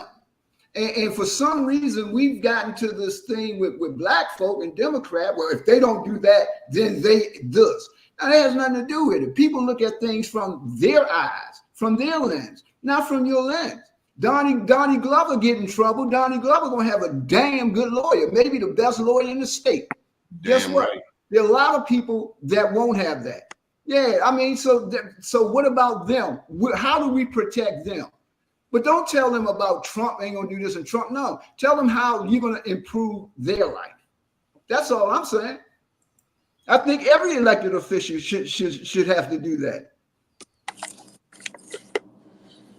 But the other thing too, let me make sure, Kamala Harris doesn't have to explain anything to me, because you know, if they don't want people that have a certain, you know, they got to figure out who do they want to, you know. I mean, if you want my vote, this is what we got to do. But you ain't got to explain it to me, then, you know. So that's what I'm saying. But don't tell me about Trump this and Trump that. I know about Trump this, Trump that. I know I also live in a state with one of the largest, not the largest black legislature, but yet I got more black men in prison percentage-wise than any other state. You explain that one to me. So then you go tell them about Trump. They don't give a damn about Trump. They give a damn about, their situation. Irvin, I've been spewing that for the past 30 years. Okay. We are 55 days away from the general election. At some point, we have to choose. I'm not. Okay.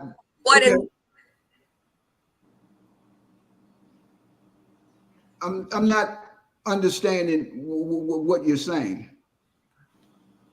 All of the argument is nice, but in 55 days, we have to choose. Right. We get what we negotiate. Marsha, you want to comment? Yeah, I think, can you hear me? Yeah. Yes. I think that we have a responsibility to handle our business the way that we know our ancestors would. A lot of folks died trying to do all the stuff that we want to do. And why aren't we just handling our business, taking hold of the reins, bringing the people together who have the ability to help shape what needs to be shaped? What is that they used to say a whole long time ago? Talking loud and saying nothing. How are we going to change it? What's that voice? How do we mobilize to bring all this together? I'm looking here on the doggone page of my internet. Congressional Democrats, civil rights leader, call for changes in the Senate filibuster. We've got so many things going on, lawmakers and a coalition of civil rights leaders. We're working. Are we all working together? How do we you've got the Congressional Black Caucus. Are we going to be there to sit down and talk about what needs to be done and how do we distribute that intel? We just keep talking, but we have so many Black folks in position, not only in the Congress and in the state, but we also have corporate people who need to be brought in to help us shape and to build, because they're seeing what needs to be done on a regular basis. We just need to do it. We need to do it. The House of Representatives, the Senate, the whole 9 yards. We've got to do something about it. This is scary. Michael Haney, you've never been so quiet. Hey, I'm just taking it all in. First of all, Doni, it's a pleasure to be on your platform. And then Ms. Jews, always a pleasure. Respect you highly. Princess, yesterday. Mr. Reed, heard you before. Doni, I continue to tell people that platforms like this are important. When does character and integrity mean something over platforms? So to that point, Donald Trump, to me, has impinged himself from being elected anywhere, in my estimation, because the character and integrity issues are above wanting to know his platform. As Black people, they always want to know about our character and integrity, and then they'll listen to our platform. As a white man with a suit and tie, okay, they want to hear his platform, but his integrity and character, when does that come into play? Donald Trump has negated himself. Well, when he started talking about eating cats and dogs, you knew he was a lunatic. And now all of a sudden I want to hear about his platform when his integrity and character, pointed out by the prosecutor from California, right? Donald Trump is done as far as I'm concerned. And if people are of the character of this country and the spiritual growth that they say they are in this country, Donald Trump is a done deal. He has lost. He lost well before yesterday. If people in this country say who they are in terms of integrity and character is what's paramount for someone of the highest office of this nation, Donald Trump is done. As long as we come out and vote, this election is a wrap. You say it's a wrap. It's as long as we come out and vote, I said, this election is a wrap. Good point. So I actually want to answer Marsha Jew's question earlier. And the topic was raised about fracking. It's a popular topic. It was popular on yesterday's debate. And I just want to answer that question because I think as participants who will vote, if we're asking ourselves about fracking, then other listeners are asking about fracking too. So here's what fracking is. When we think of fracking, think of dry natural gas. And fracking is just really the process of extracting gas. We can go deeper into it. It has to do with drilling thousands of feet into the ground and injecting a solution of water and chemicals through the Earth's crust to break up horizontal layers, etc. But why is that important? Because in Pennsylvania produces more dry natural gas than any state except Texas. So it goes back to money. Other states producing natural gas are largely impacted by natural gas are Ohio, Texas, Colorado, and California. So yesterday, the comment was made by former President Donald Trump that Kamala Harris would ban fracking. Kamala Harris defended her position and said, I will not ban fracking. And after doing my research this morning, fracking dates back to the late 1940s. And it had to do with the United States oil and gas production with regard to how it's produced, and then obviously whether or not it produces profits. So in Pennsylvania, people are making very cheaply a lot of money off of fracking. So does it make sense to ban it? It doesn't sound like it does to me. Why our former president Donald Trump made a very false claim yesterday that Kamala Harris would ban fracking, I don't know. It doesn't make sense. But yesterday, he made a lot of false claims, and fracking was one of them. I think if I were to put this election in 2 words, I would summarize it as this: regression versus progression. Donald Trump symbolizes regression. Kamala Harris symbolizes progression. At the Democratic National Convention, Oprah Winfrey gave a speech. And her speech talked about progression. As a people, what makes money? In business, we have to keep going. We have to stay consistent. We have to keep progressing. It's how we raise our kids. It's how we raise our families to get up every day, go to work, make a difference, and progress. The problem with the Trump administration is that they want to get rid of the Department of Education. He said it previously in 2020. So the question is regression versus progression. So as brown-skinned people, it is not just brown-skinned people, it's all of us. It's progression. I think that's, of course, that's my opinion. Progression. If I can interject, and Marsha, I'm so glad you taught me years ago about keeping it moving, right? You told me about keeping it moving.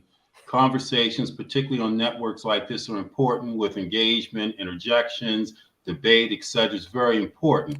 Okay, so let's clarify what the real issue Donald Trump brought up with Vice President Harris about fracking. She changed her position. She changed her position. Okay, that's what was said. Yep, that's true. No, hear me out for a second, because I'm making a point to kind of, go along with what you said. I'm making a point. She changed her position because she was for not. She had a position of not fracking before, as many Democrats did, until the Middle East war broke out, knowing that the Middle East holds us hostage. And then you have to look at the biggest purchaser of energy from the Middle East. It's not the United States, it's China. China owns the Middle East. So the United States had to look at fracking and producing our own as an opportunity to not be endeared or to be owned by the Middle East. So she did change her position. She did acknowledge that, and she did state the reason why she did so. Okay. And to your point about progression, Donald Trump, first of all, doesn't have an administration. And that was made clear last night. He has no administration. Right. And the more that we continue to give credibility to him, and believe me, Larry Hogan in his time, I enjoyed, but it's not his time. And he is no different than Trump in the context of where we are as a country right now. We have to look at it for what it is, right? Because Larry Hogan, Larry said that he would support the Democratic nominee. Larry Hogan said yesterday, he said on MSNBC and CNN that he would not support Donald Trump. And I've heard him say that, but irregardless, it's not even a contest for our community as to who we support, be it Angela Alsobrook or Larry Hogan. Angela Alsobrook is the only choice to me for African Americans in America when we look at this broader context of politics of the country and not of Prince George's County and not of Maryland. This is where our educational opportunity as to what politics means in our community on a broader context, not just state, not just county, not just city. His commercial last night said he would support the Republican nominee. How old was that commercial, Donnie? I saw it too. That commercial was 3 or 4 years. I don't know how old it was. I saw it last night. It was prior to the convention of 2020, okay, when Joe Biden and Kamala Harris were running for presidency the first time. It was an old commercial, man. It was an old commercial.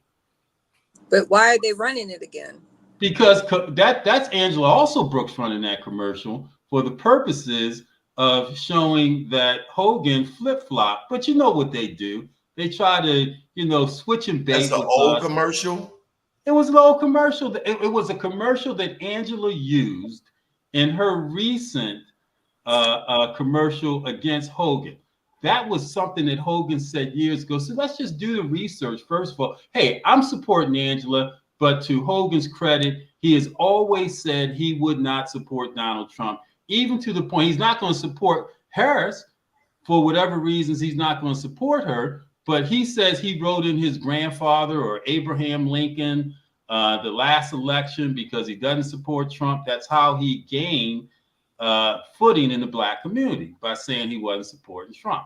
And he needs that support, so he ain't coming out saying it now. Angela Alsobrooks just took an old commercial from 3 or 4 years ago and spun it into her own research. Well, I'm glad you told me that. Well, at the end of the commercial, Larry, is this the same commercial where Larry Hogan says, "I support this"?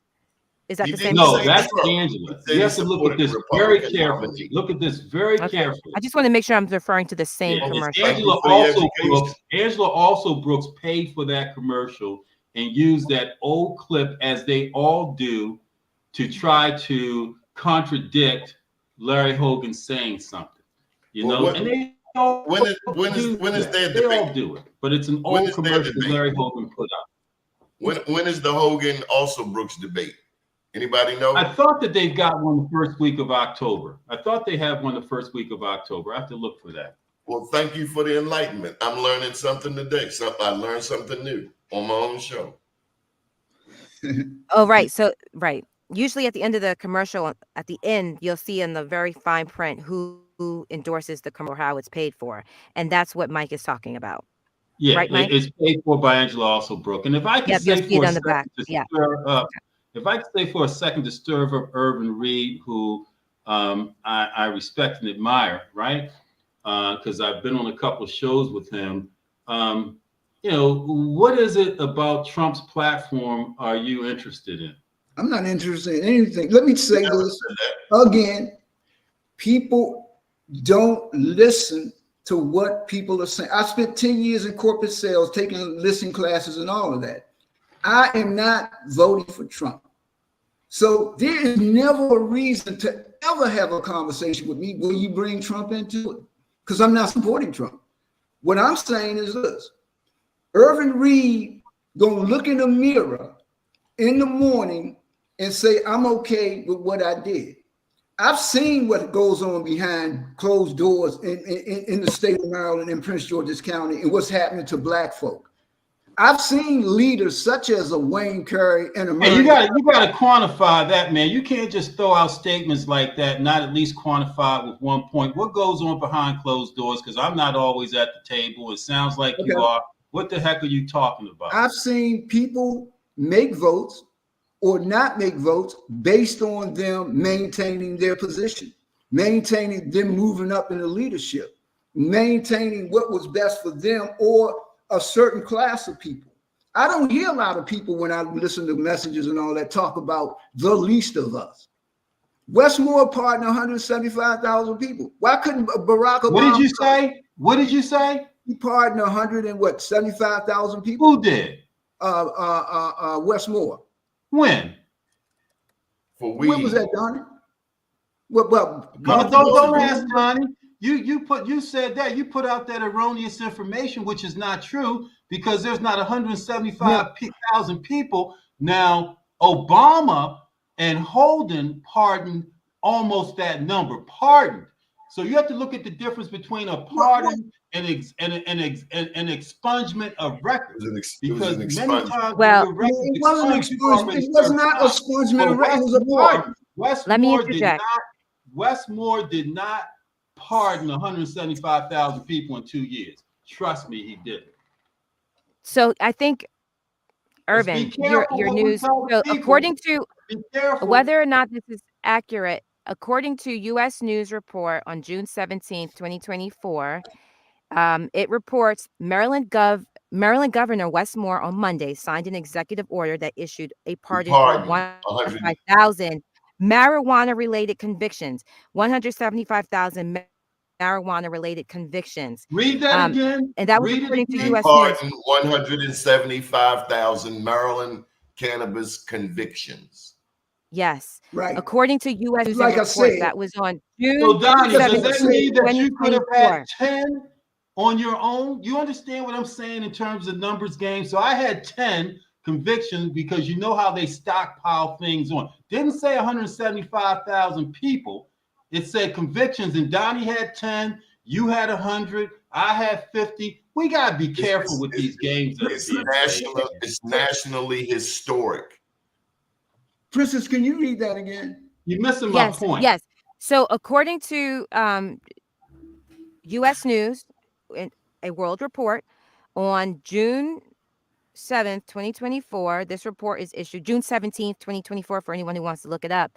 Maryland Governor Wes Moore on Monday signed an executive order that issues pardons for more than 175,000 marijuana-related convictions. So hold on a second, Princess. Let's break it down, Princess. Hold up, Princess. Let's break it down so the people understand what you said and we interpret it right. Because words matter. Now, Urban said 175,000 people, right? We know that is factually inaccurate. Okay, because if you go to court, and you have 10 charges against you for various points, right? It doesn't say people, it says convictions. Donnie can have 10 marijuana convictions. Okay, you've made that point. You've made that point. What is your point? My point is that we think that there's 5 stadiums worth of people that have been pardoned when it's not true. Okay, you've made that point. But it's nationally historic. It's never happened before. What the hell do you want, son? Donnie, my point is that your platform, which I acknowledge is powerful and important, we have to be careful in educating and you made that point. Now what? Who may live here and think that 175,000 people were pardoned. Okay, you've made that point. But it's never been done before. Nothing to this magnitude. But give Mike, the man some damn credit. Yeah, but Mike, he did pardon some folk that needed to be pardoned, right? There's no doubt about that. Okay. This is a media outlet. Let's just make sure that we're careful in explaining to people, and that's what I do. What it is that's happening. But well, to be fair, the way the information was made public to all of us it doesn't go into, at least from what I've seen, you know, the breakdown of what that entails, which is what you're saying, Mike.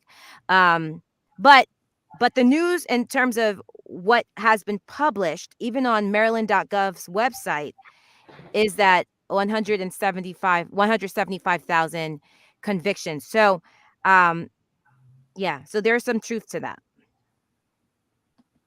Okay, your point is made. No, thank you. Thank you. No, my point is education. It's not about my point. It's a point of education and light so that people understand when they get propaganda, right? That they can dissect it and get to the real understanding of the matter. This is an educational forum, Donnie. It's not about me being right. It's about me correcting and ensuring that Urban and I are on the same page in terms of what he gave people. The value of that piece of propaganda was disseminated correctly. Well, who the hell do you support, son? What are you talking about, Donnie? Yesterday you said I was your brother. Today I'm your son. Is that a derogatory term that you're using? We are 55 days from the election. What solutions do you offer? Are you 35% of the people in Maryland vote. So what are you talking about? So what? With 55 days. What's your point? Black media can make an impact. Who do you support? Who do I support in what regard? In the Senate race. Oh, I support Angela also, broke hands down.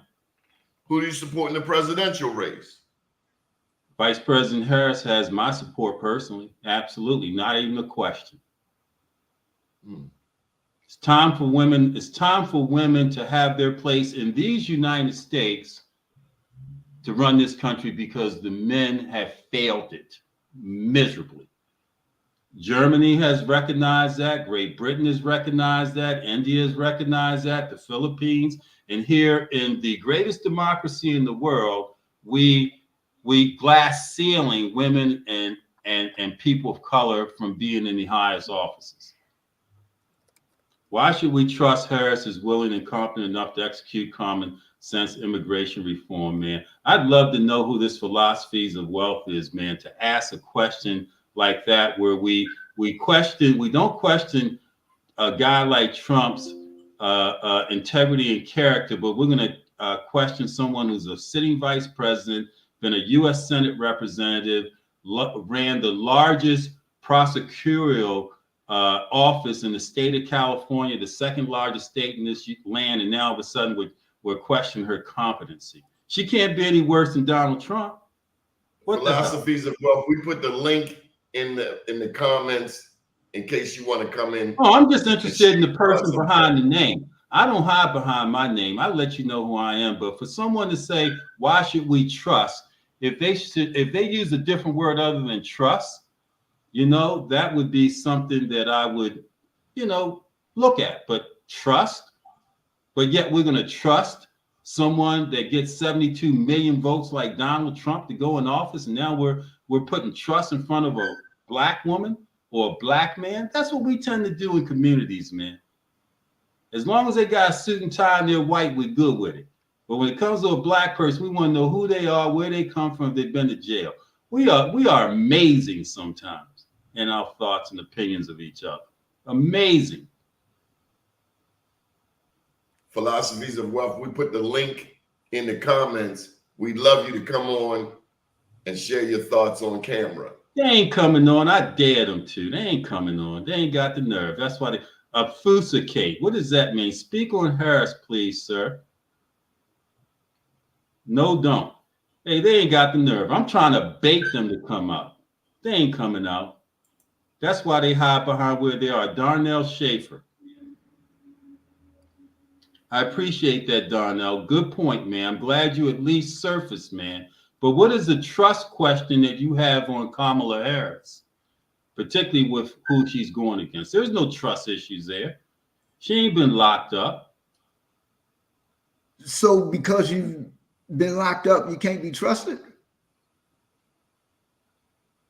If you're running for president of the United States, hey, look at Robert Kennedy Jr., for instance, who ran and had 20% of the populace or the statistical vote at one point they thought. Robert Kennedy went through drug rehabilitation for the use of heroin 3 times. 3 times.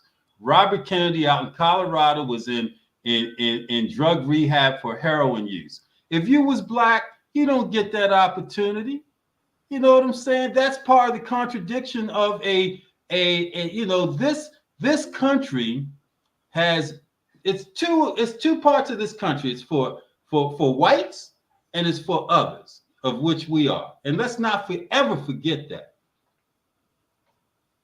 You think you can run Irvin with a conviction of attempted murder and having gone to heroin rehab? You think you could be on a presidential ticket like Robert Kennedy? What I'm asking you, yes or no question. Hell no. You know you can't. Donnie knows you can't. I can run, I can't win. But my thing is just man. No, I'm just saying. But they would lock you up. They would lock you up for attempting to run. Okay, but Mike, what I'm saying to you, his uncle drove somebody off a bridge and killed Mike, him. What the hell does that have to do with the question I'm trying to ask? I answered your question. Now I'm asking you a question. What's your question? My question is this. So you're saying if a black person has been locked up, they shouldn't be trusted to run for every office or just president? No, that's what I'm asking you the question. Dude, you can't listen and talk. I'm asking you a question. Yes, I can. Yes, I can. No, you can't. Stuff don't make sense.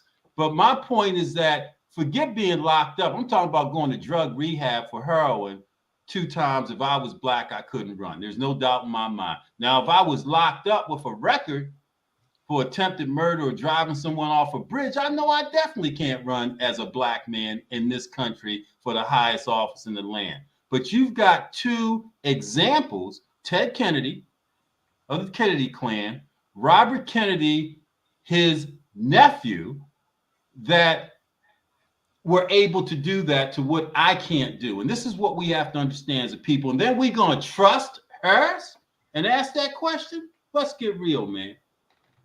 Can I ask you a question? Sure. Okay. Are you saying that a black person can't be trusted to run for office or just the presidential office? I think so. Marion Barry is a classic example with a city of black people that entrusted him after he had his issues, but the white populace in general are not going to give black people that opportunity. That's been a proven fact. But Donald Trump, a convicted felon, look at him. He's running for the highest office in the land and probably get at least 70 million votes. How many people going to vote for you having just come out of heroin addiction, no matter how intelligent you've been, if you were black? Doesn't happen in America. America is the most racist country in the world, man. Don't ever forget it. Welcome to the show, Darnell Schaefer. How are you? Darnell, good to see you, brother. I love it, man. You answered the call. So just maybe, good to see you. Can you all hear me? Yeah. Loud and clear. So I think there's a little delay too on my end. Sorry. Keep going. Yeah. So I just wanted to bring back up the illegal immigration topic. Actually, let me turn my.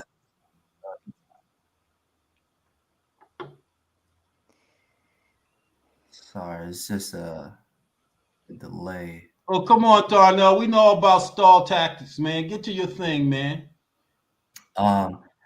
So I want to pose this question to Mr. Mike Haney. What in Harris's rhetoric or anything she's put out there gives you confidence that she can solve the issues that we're seeing specifically in the Black community with illegal immigration?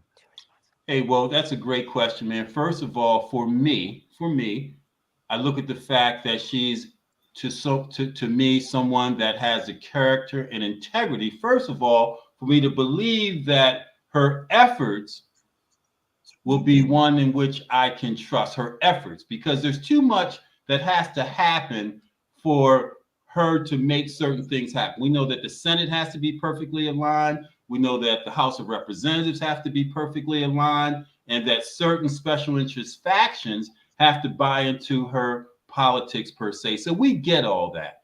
That's the main reason Obama wasn't able to pass a lot of legislation he intended for Black people, because the white people ensured that the check and balances in our political system, or meaning that he had a Republican House of Representatives, which she could have, as well as a Republican Senate. But I trust her integrity and character, first of all. And then when she agreed that she made a change to certain policies like fracking for the benefit of this country, not have to be tied into the Middle East potential war there by being endeared to their energy system, it just let me know at least I got someone that I trust that they'll give me 100% of what they can give me, knowing that there are too many other variables that have to happen in order for it to be a perfect storm of benefit for us as a people, because it doesn't always happen that way. They all make promises. Yeah, so I disagree with that in the fact that your support of Harris on this policy is because you trust her integrity instead of any specific actions to fix what's going on. So we get into this realm of ideology and ideology politics, and we just look at someone at a surface level and think that, oh, they seem like a good person, oh, they look like me, they're going to have my interest in heart, when they don't speak to any specific policies or actions to fix what's going on. So all of a sudden, insinuated that because let's have a debate. Harris and like Obama are both Black, that they're limited in what they can do. So to me, when I'm putting two and two together, are you saying that we need a white person to solve the issues of the Black community because they won't be limited by other white people? No, I'm not saying that at all. What I'm saying is that, first of all, I don't consider integrity and character surface. I consider that the body of soul, the soul of the body. Integrity and character mean everything. And what I'm saying is that white people have eluded and promised us for decades and centuries certain things relative to reparations, this and that. And they make these promises on the chicken bone and potato salad circuit, right? Like Joe Biden did in South Carolina in 2020, like Donald Trump did as well. And they never come to fruition. That's why we continue every election cycle to be fighting for the same old damn thing, right? And what I'm saying about Harris, hear me out to your question. What I'm saying about Harris, okay, is that she's had success in her professional career that has led her to the position she is. And absolutely the fact that she is black has led me to take a close look at her, particularly when it comes to integrity and character. But I'm going to make sure that I keep what it is that I believe she can do reasonable. You know what I'm saying? Because for centuries, we're dealing with the same old white profile, and they never can accomplish what they promise they're going to accomplish for us. And then we go vote for them, and then nothing really changes. But I'm putting my stock in this Black woman for the country, and I'm putting my stock in this Black woman for the state, that at least they have the integrity and character that I feel comfortable with. Darnell, what solutions do you have? So we're 55 days out. So specifically on this topic, I'll give you a solution. All of the funding that has been going to illegals, specifically in the Black community, has to stop day one. That's a solution that Trump, Harris, whoever can support and get behind. That's practical. It's not pie in the sky rhetoric. Stop the money. Illegals? What's an illegal? Define that. An illegal is someone that has entered into this country illegally. I think we all know what. Are you talking about like the Haitians? Did How about Trump? Did Haitians enter the country illegally, or did they enter legally? Let him answer, Michael. It's not tied to any ethnicity. It's tied to your lawful status in this country. So I reject the sort of position that you're trying to steer this argument. Are you familiar with J1 workers? Michael, let me step in, Michael. No, let's Darnell, have this conversation, Donnie. You shouldn't. Michael, this is my show. Are Michael, you familiar with J1 workers? Are you familiar Michael, with J1 workers? Michael, slow down. Darnell. And where do they come from? Ukraine. Darnell, I think there's a presumption that many of the illegals are from South America. Some of them are from Haiti.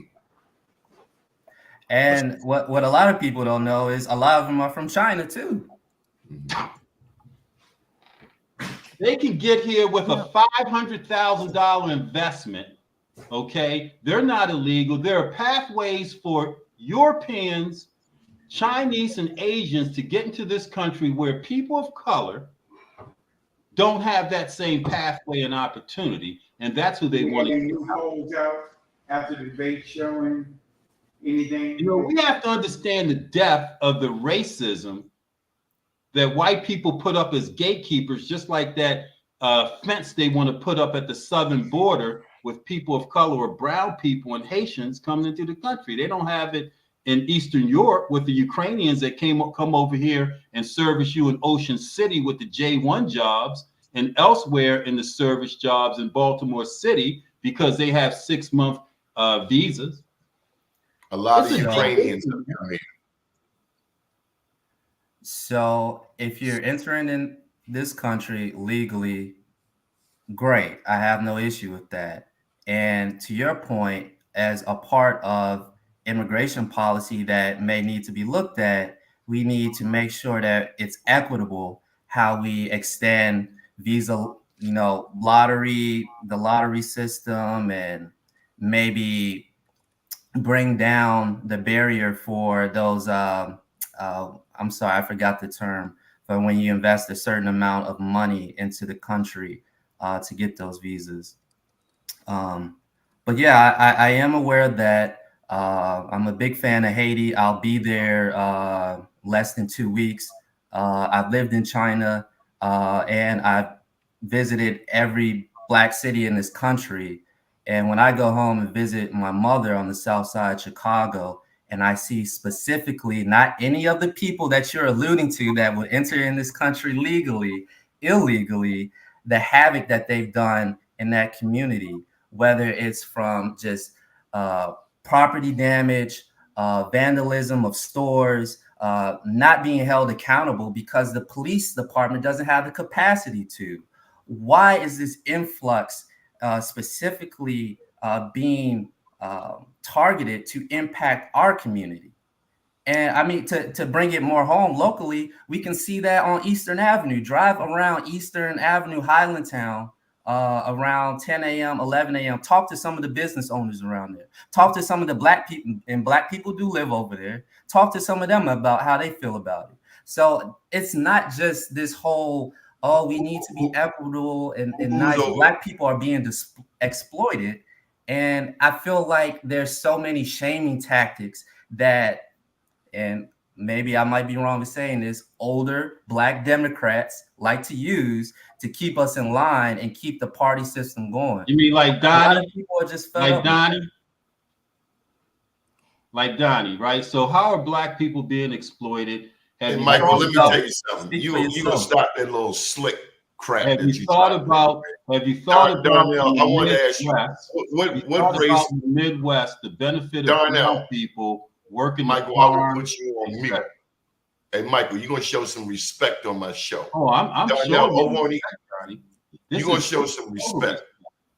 Darnell, over on Eastern Avenue, what group of people are you referring to? So the ethnicity that people have spoken to me about are Venezuelan particularly, but I would also say there's been concerns around the Salvadorian community as well. Oh, wow. If we want to make it racial and single out any specific ethnic group, there it is. What about Sandtown? What about Sandtown?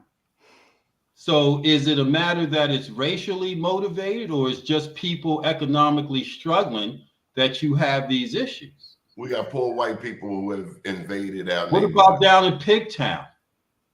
Well, Wilkins Avenue. Again, I'm not in any way trying to steer the conversation around any specific ethnic group. I actually tried to refrain from doing so, but that question was asked to me, so I answered it. Oh, I thought you had said initially that Kamala should. You know what your problem is, Michael Haney? You don't know how to be a guest. When I come on your show, Michael Haney, I am a guest on your show, and I defer to you. You come on here and you lack invite me, Donnie. You know what you get. I didn't get the. I can uninvite you real quick. I can uninvite you real quick. Show some respect. That's fine. Hey, Donnie, I'm showing respect, but I also want to make sure did this yesterday. You did my this yesterday. My show is not for sale like yours, so I can appreciate the fact you want to manage stuff.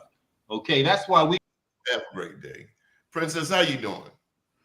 I'm wonderful. Thank you for asking. Any thoughts? You've been sitting back being real patient. Oh, thank you. I actually just wanted to offer our listeners some insight on what the J1 worker is, because I think that it's important to make the knowledge accessible to those listening in. And since it came up in discussion, and I had to look it up myself, I thought I'd share. So a J1 worker has to do with J1 visas. And a J1 visa is issued in an effort to bring people to the United States from other countries for cultural exchanges. And the people they bring over are typically here for a temporary period of time. And they complete a variety of different jobs. So I just wanted to clarify that. The Department of State issues the J1 visas, and there's a cultural exchange. They come here consistent with an agreement in place, and I just wanted to offer that insight. Well, we've been on about 2 hours and 11 minutes. Michael Haney is still in the back room. I'd like to go around the horn and give everybody some final thoughts, some final comments. Hey, Donnie, can I just ask Donnell a question real quick? Please. A quick question. Yeah. Donnell, basically what you're saying is that you are looking at something from a certain view and you want an answer to that question. And that's going to help for you to make your decision. Whatever somebody says about Trump when it comes to Kamala, you could care less, right? Because you want to know how she's going to solve the problem. And to me, that's an issue. That's where I think the Democrats in the campaign and a lot of people in media, especially black media, are going wrong. Instead of trying to shame somebody for not doing this, because Kamala has issues like everybody else.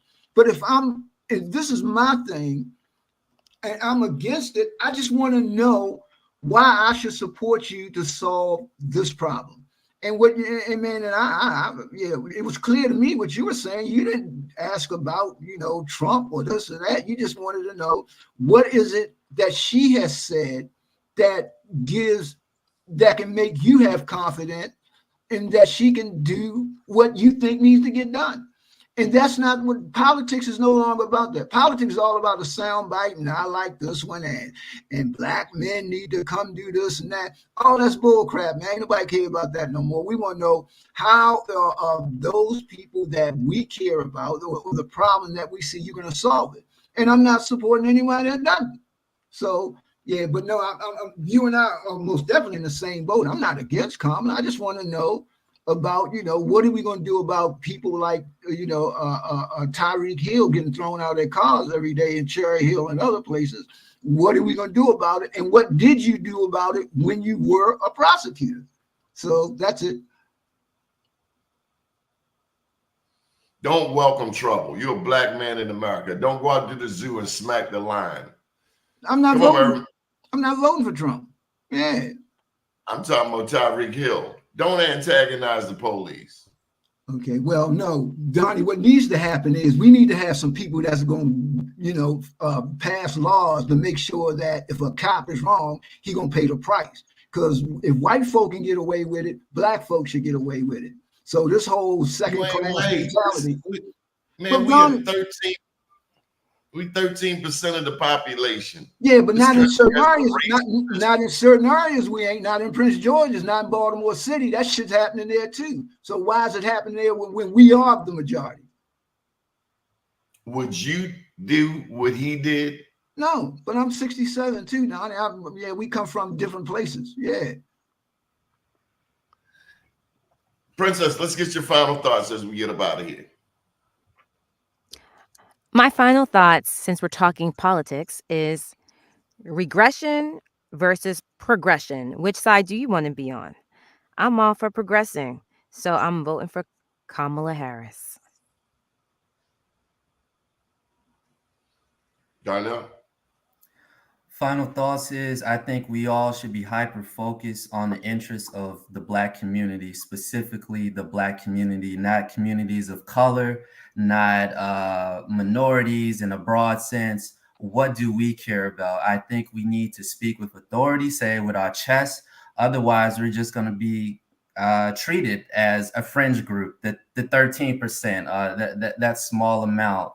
And our interests need to start from the local level and see how that's impacting us at the federal level. Like, great example, I live in Reservoir Hill. We have one of the most discriminatory infrastructure projects going on in the country right now, where they're rerouting the tunnel under Bolton Hill. Tunnel.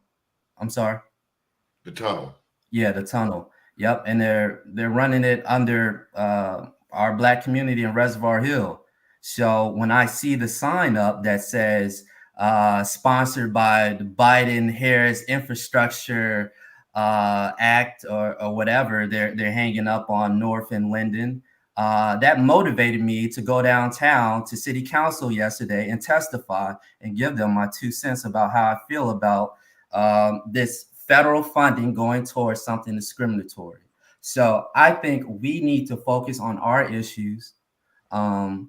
It's cool to, champion Black issues that are kind of, I guess, great for inspiration or morale, but we need to be serious and practical and start demanding specific things. Donnie, you said we got 55 days left. Let's push these candidates to get as much as we can. So Darnell, one, do you write at all? I'm increasingly more interested in getting into writing. Well, if you write any op-eds, we would love to publish them on bemorenews.com. I'll put my number in the comments section for you. Secondly, we would love to do a show. Oh, secondly, are you familiar with Wanada? I'm very familiar with Wanada. Shout out to Chad. I'm very familiar. Okay, I'm working with Chad. And thirdly, we would love to do a show. My cell number is in the comments. I would love to do a show on the tunnel. Okay. I live here in Sandtown. Yeah. The tunnel comes through here also. We would love, so take my number down and you let me know when we can schedule a show or a series of shows ongoing, because it's an ongoing project and an ongoing series of shows on the tunnel. Okay, will do. And thank you for that outreach there. And it's Philosophies of Wealth of Business. No, that's I just created some name or moniker for my YouTube channel, but we always support Black business. Yeah. I am a Black business though. I am a renewable energy project developer. So solar, battery storage systems, EV charging stations, and I'm looking to bring a lot of that modern energy technology specifically to West Baltimore, the area that is hasn't received enough attention when it comes to infrastructure investments. Well, we'd love to bring you on the show to discuss your business. So there's two opportunities: one, an ongoing series regarding the tunnel, and then one to promote your business. Awesome. So just call me and we'll schedule something. Irvin Reed, and shout out to Ronnie Griffin. Ronnie Griffin is a huge supporter, Irvin, of the efforts that we do. I can't begin to tell you, you can't run a business without money. And Ronnie Griffin, this cat right here, is a huge supporter of the efforts we do. Thank you so much, Ronnie Griffin. So come on down, Irvin Reed. And Irvin, thank you for your wisdom. Thank you for your patience. Darnell, Princess. Irvin, Princess was my mentee 20 years ago. Oh, okay. Back when she was at Goucher College. She's from Boston. Okay. Boston, yes, Boston. Boston. Mm-hmm. Yeah. Is she gonna run for office, Donnie? Is that somebody we need to get behind? Who knows? Okay. I'll know who to come to for help with my campaign strategy. I'll be calling Donnie Glover. Yeah. Well, Princess, I'm gonna help Donnie. Yeah. Well, Princess, I'm here to tell you, Irvin Bernard Reed has been my mentor for the past 15 years or so, 15, 20 years. He's a heavyweight. He was doing this thing long before me. He's helped everybody from Kurt Schmoke.